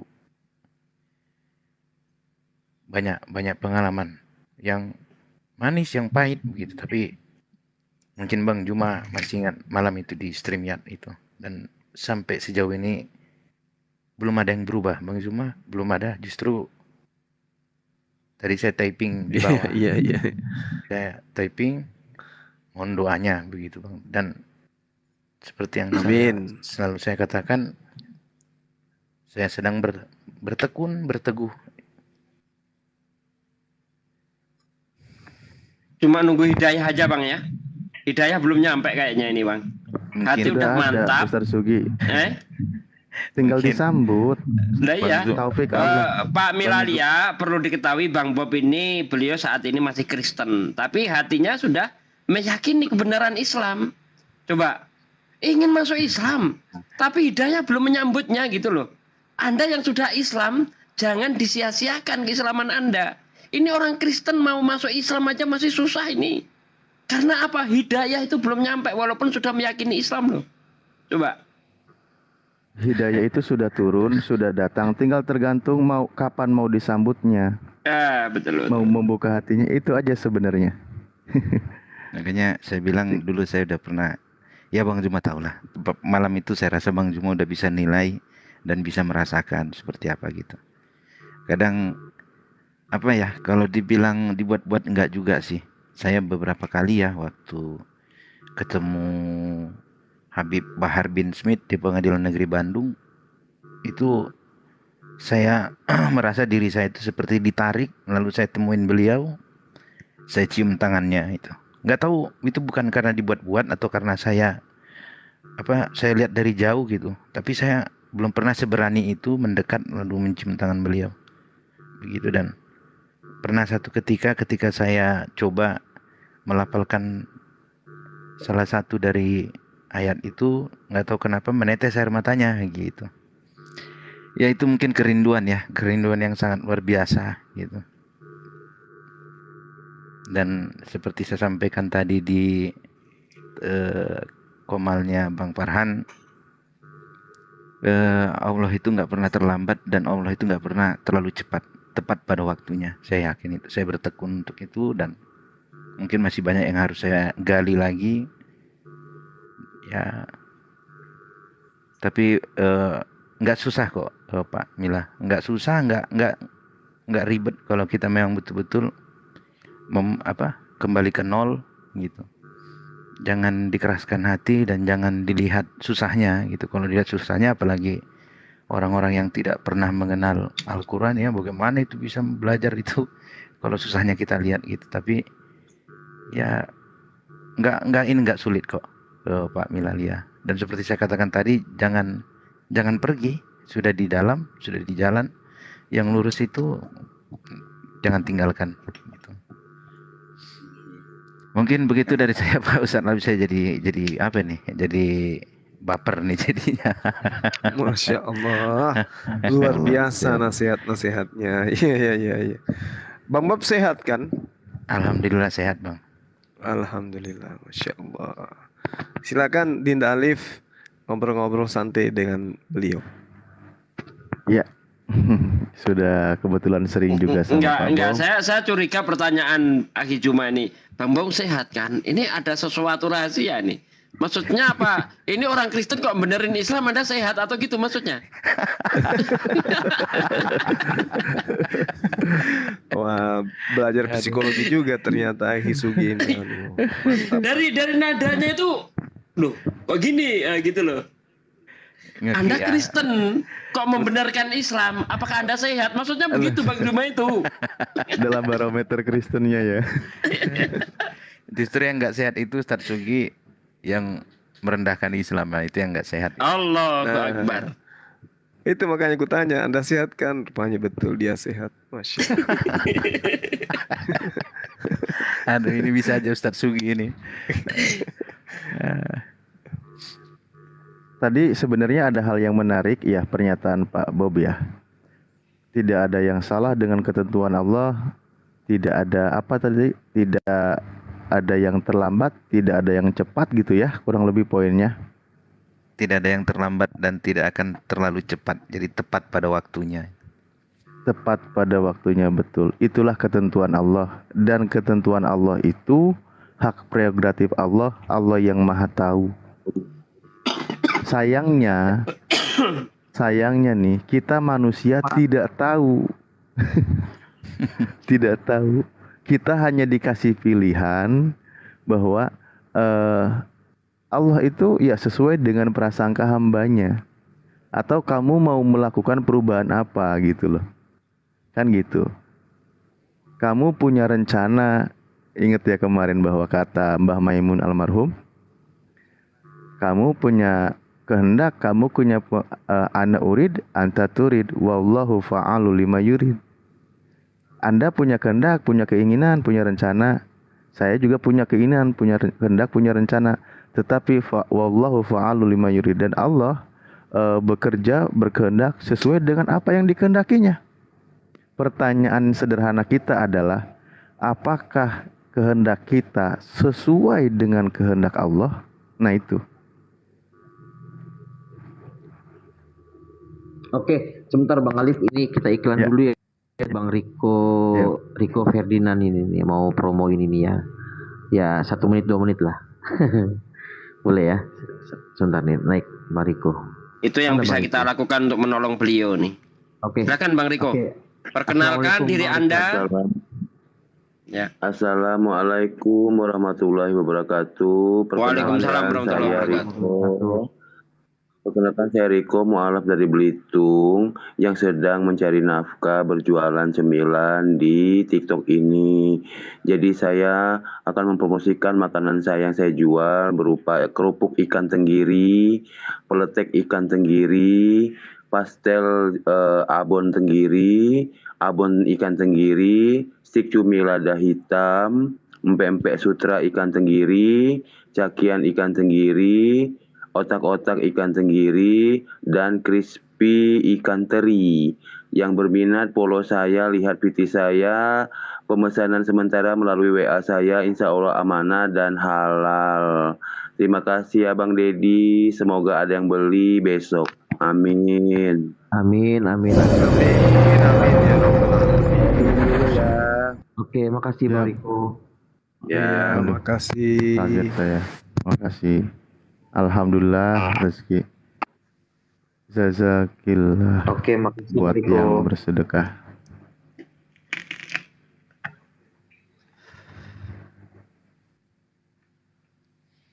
Ya. Sudah turun dia. Oke, silakan. Kak Ade naik, Ada Kak hal- Ade. Teman-teman banyak minta naik tuh. Naik Kak Ade.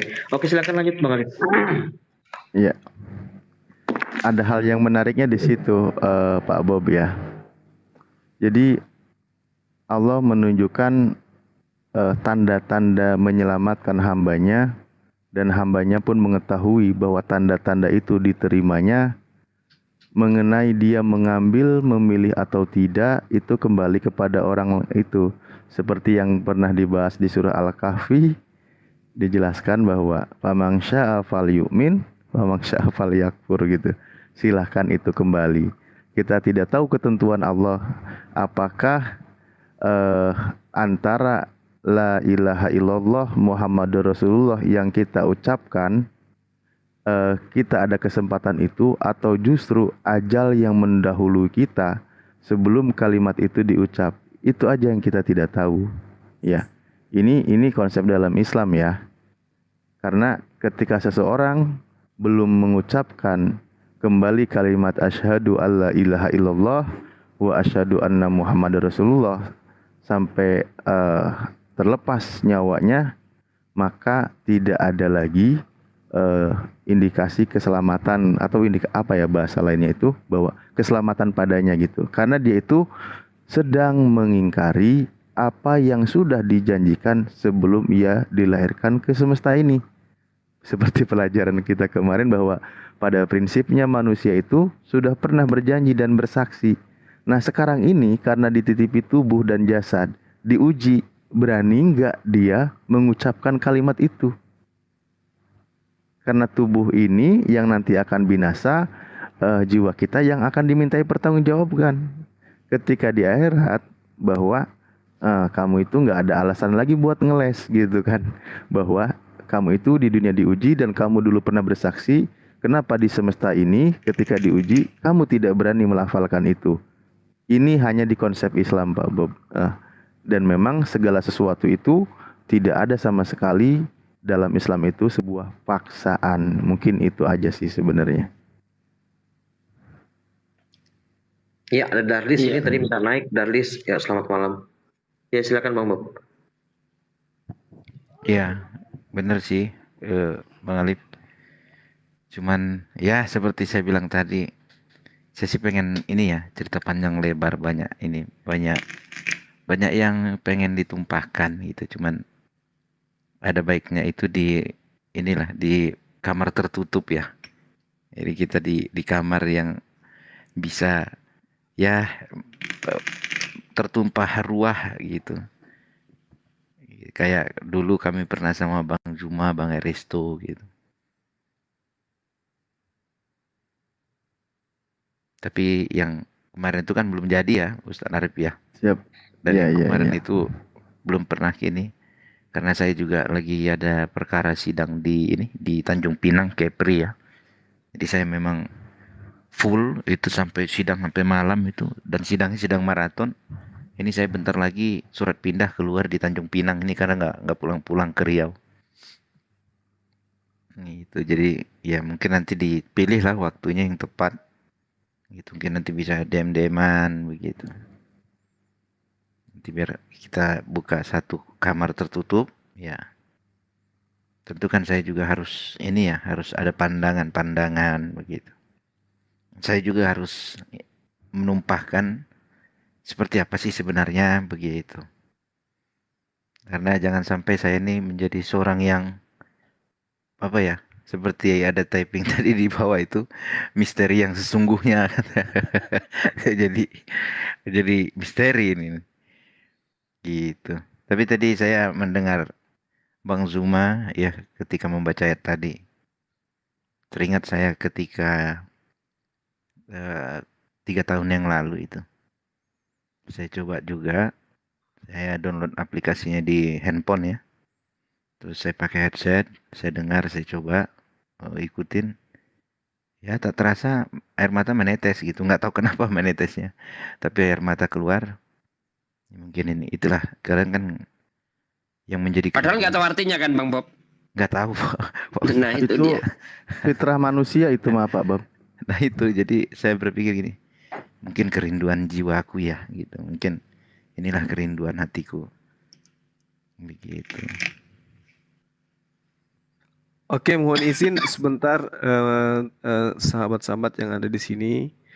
Terima kasih banyak kepada Dinda Brewok ya yang telah mengingatkan saya. Iya, saya dari tadi apa yang saya lupa ya.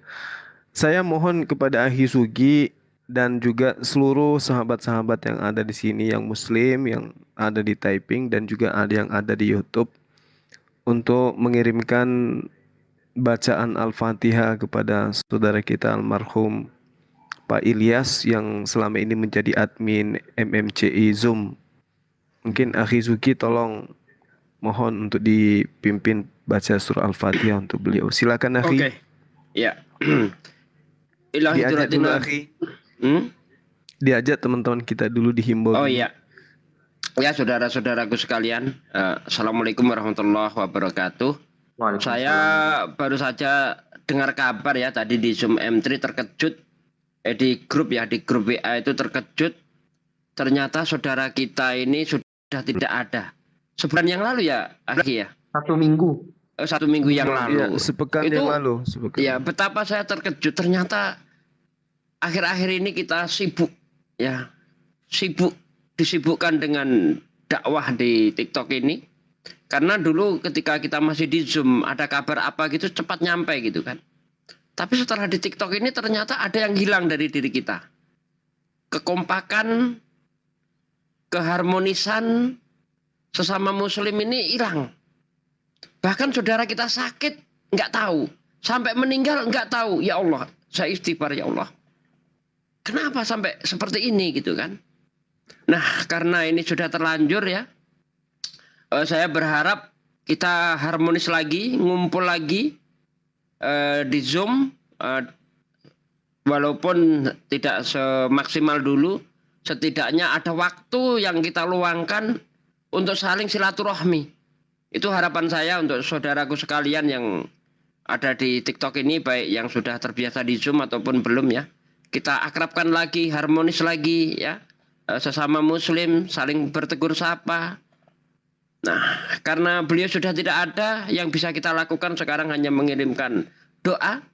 Semoga dengan doa apa yang kita sampaikan nanti diterima oleh Allah SWT, sehingga diampuni segala amal buruknya dan diterima segala amal baiknya. Dan mari kita membaca Al-Fatihah bersama-sama. Ila hadrati Nabil Mustafa Muhammad Rasulullah sallallahu alaihi wasallam. Al-Fatihah. A'udzu billahi minasyaitonir rajim. Bismillahirrahmanirrahim. Alhamdulillahi rabbil alamin arrahmanir rahim maliki yaumiddin. Iyyaka na'budu wa iyyaka nasta'in. Ihdinas siratal mustaqim. Shiratal ladzina an'amta 'alaihim ghairil maghdubi 'alaihim waladdallin. Amin. Ila hadirat iwanihi minal anbiya'i wal mursalin wa awliya wa syuhada wa sholihin wa tabi'in wal ulama'i musannifin wa sahabati rasulillahi ajma'in. Al-Fatihah. A'udzu billahi minasyaitonir rajim. Bismillahirrahmanirrahim. Alhamdulillahi rabbil alamin arrahmanir rahim maliki yaumiddin. Iyyaka na'budu wa iyyaka nasta'in. Ihdinas siratal mustaqim.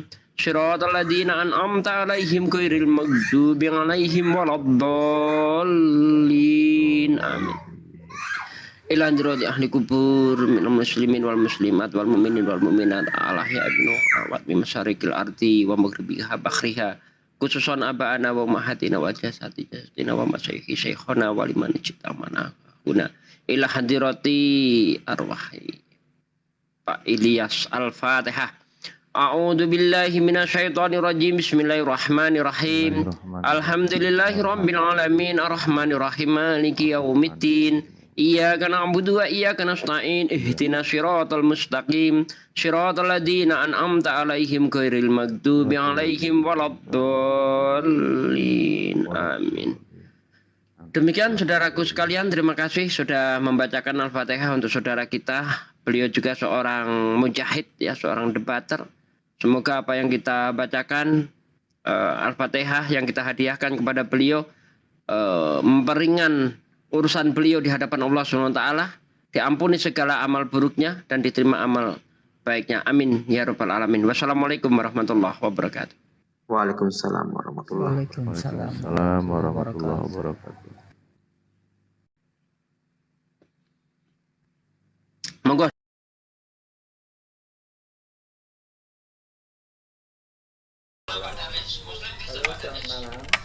Malam. Ya, selamat malam Pak Charlie. Muslim Kristen Pak Charlie. Warahmatullahi wabarakatuh, sahabat.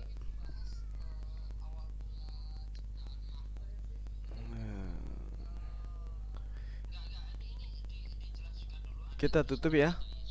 Karena di sini kita udah jam 3 lewat 30 menit. Besok lagi kita jumpa ya sahabat-sahabat. Gimana? Setuju nggak nih? Setuju kan?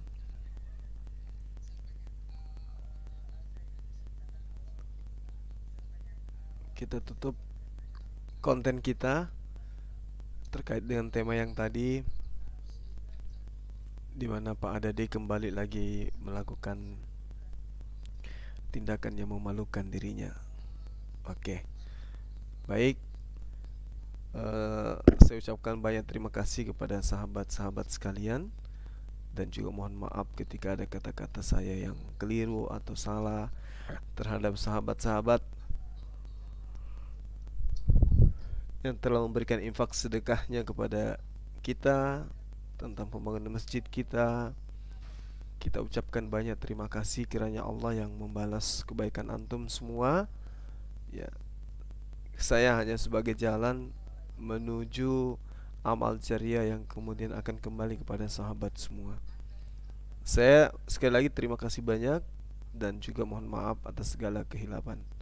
Subhanakallahumma wa bihamdi asyhadu an la ilaha illa anta astaghfiruka wa atubu ilaik. Salam tauhid, salam satu Tuhan. Assalamualaikum warahmatullahi wabarakatuh. Allahu akbar.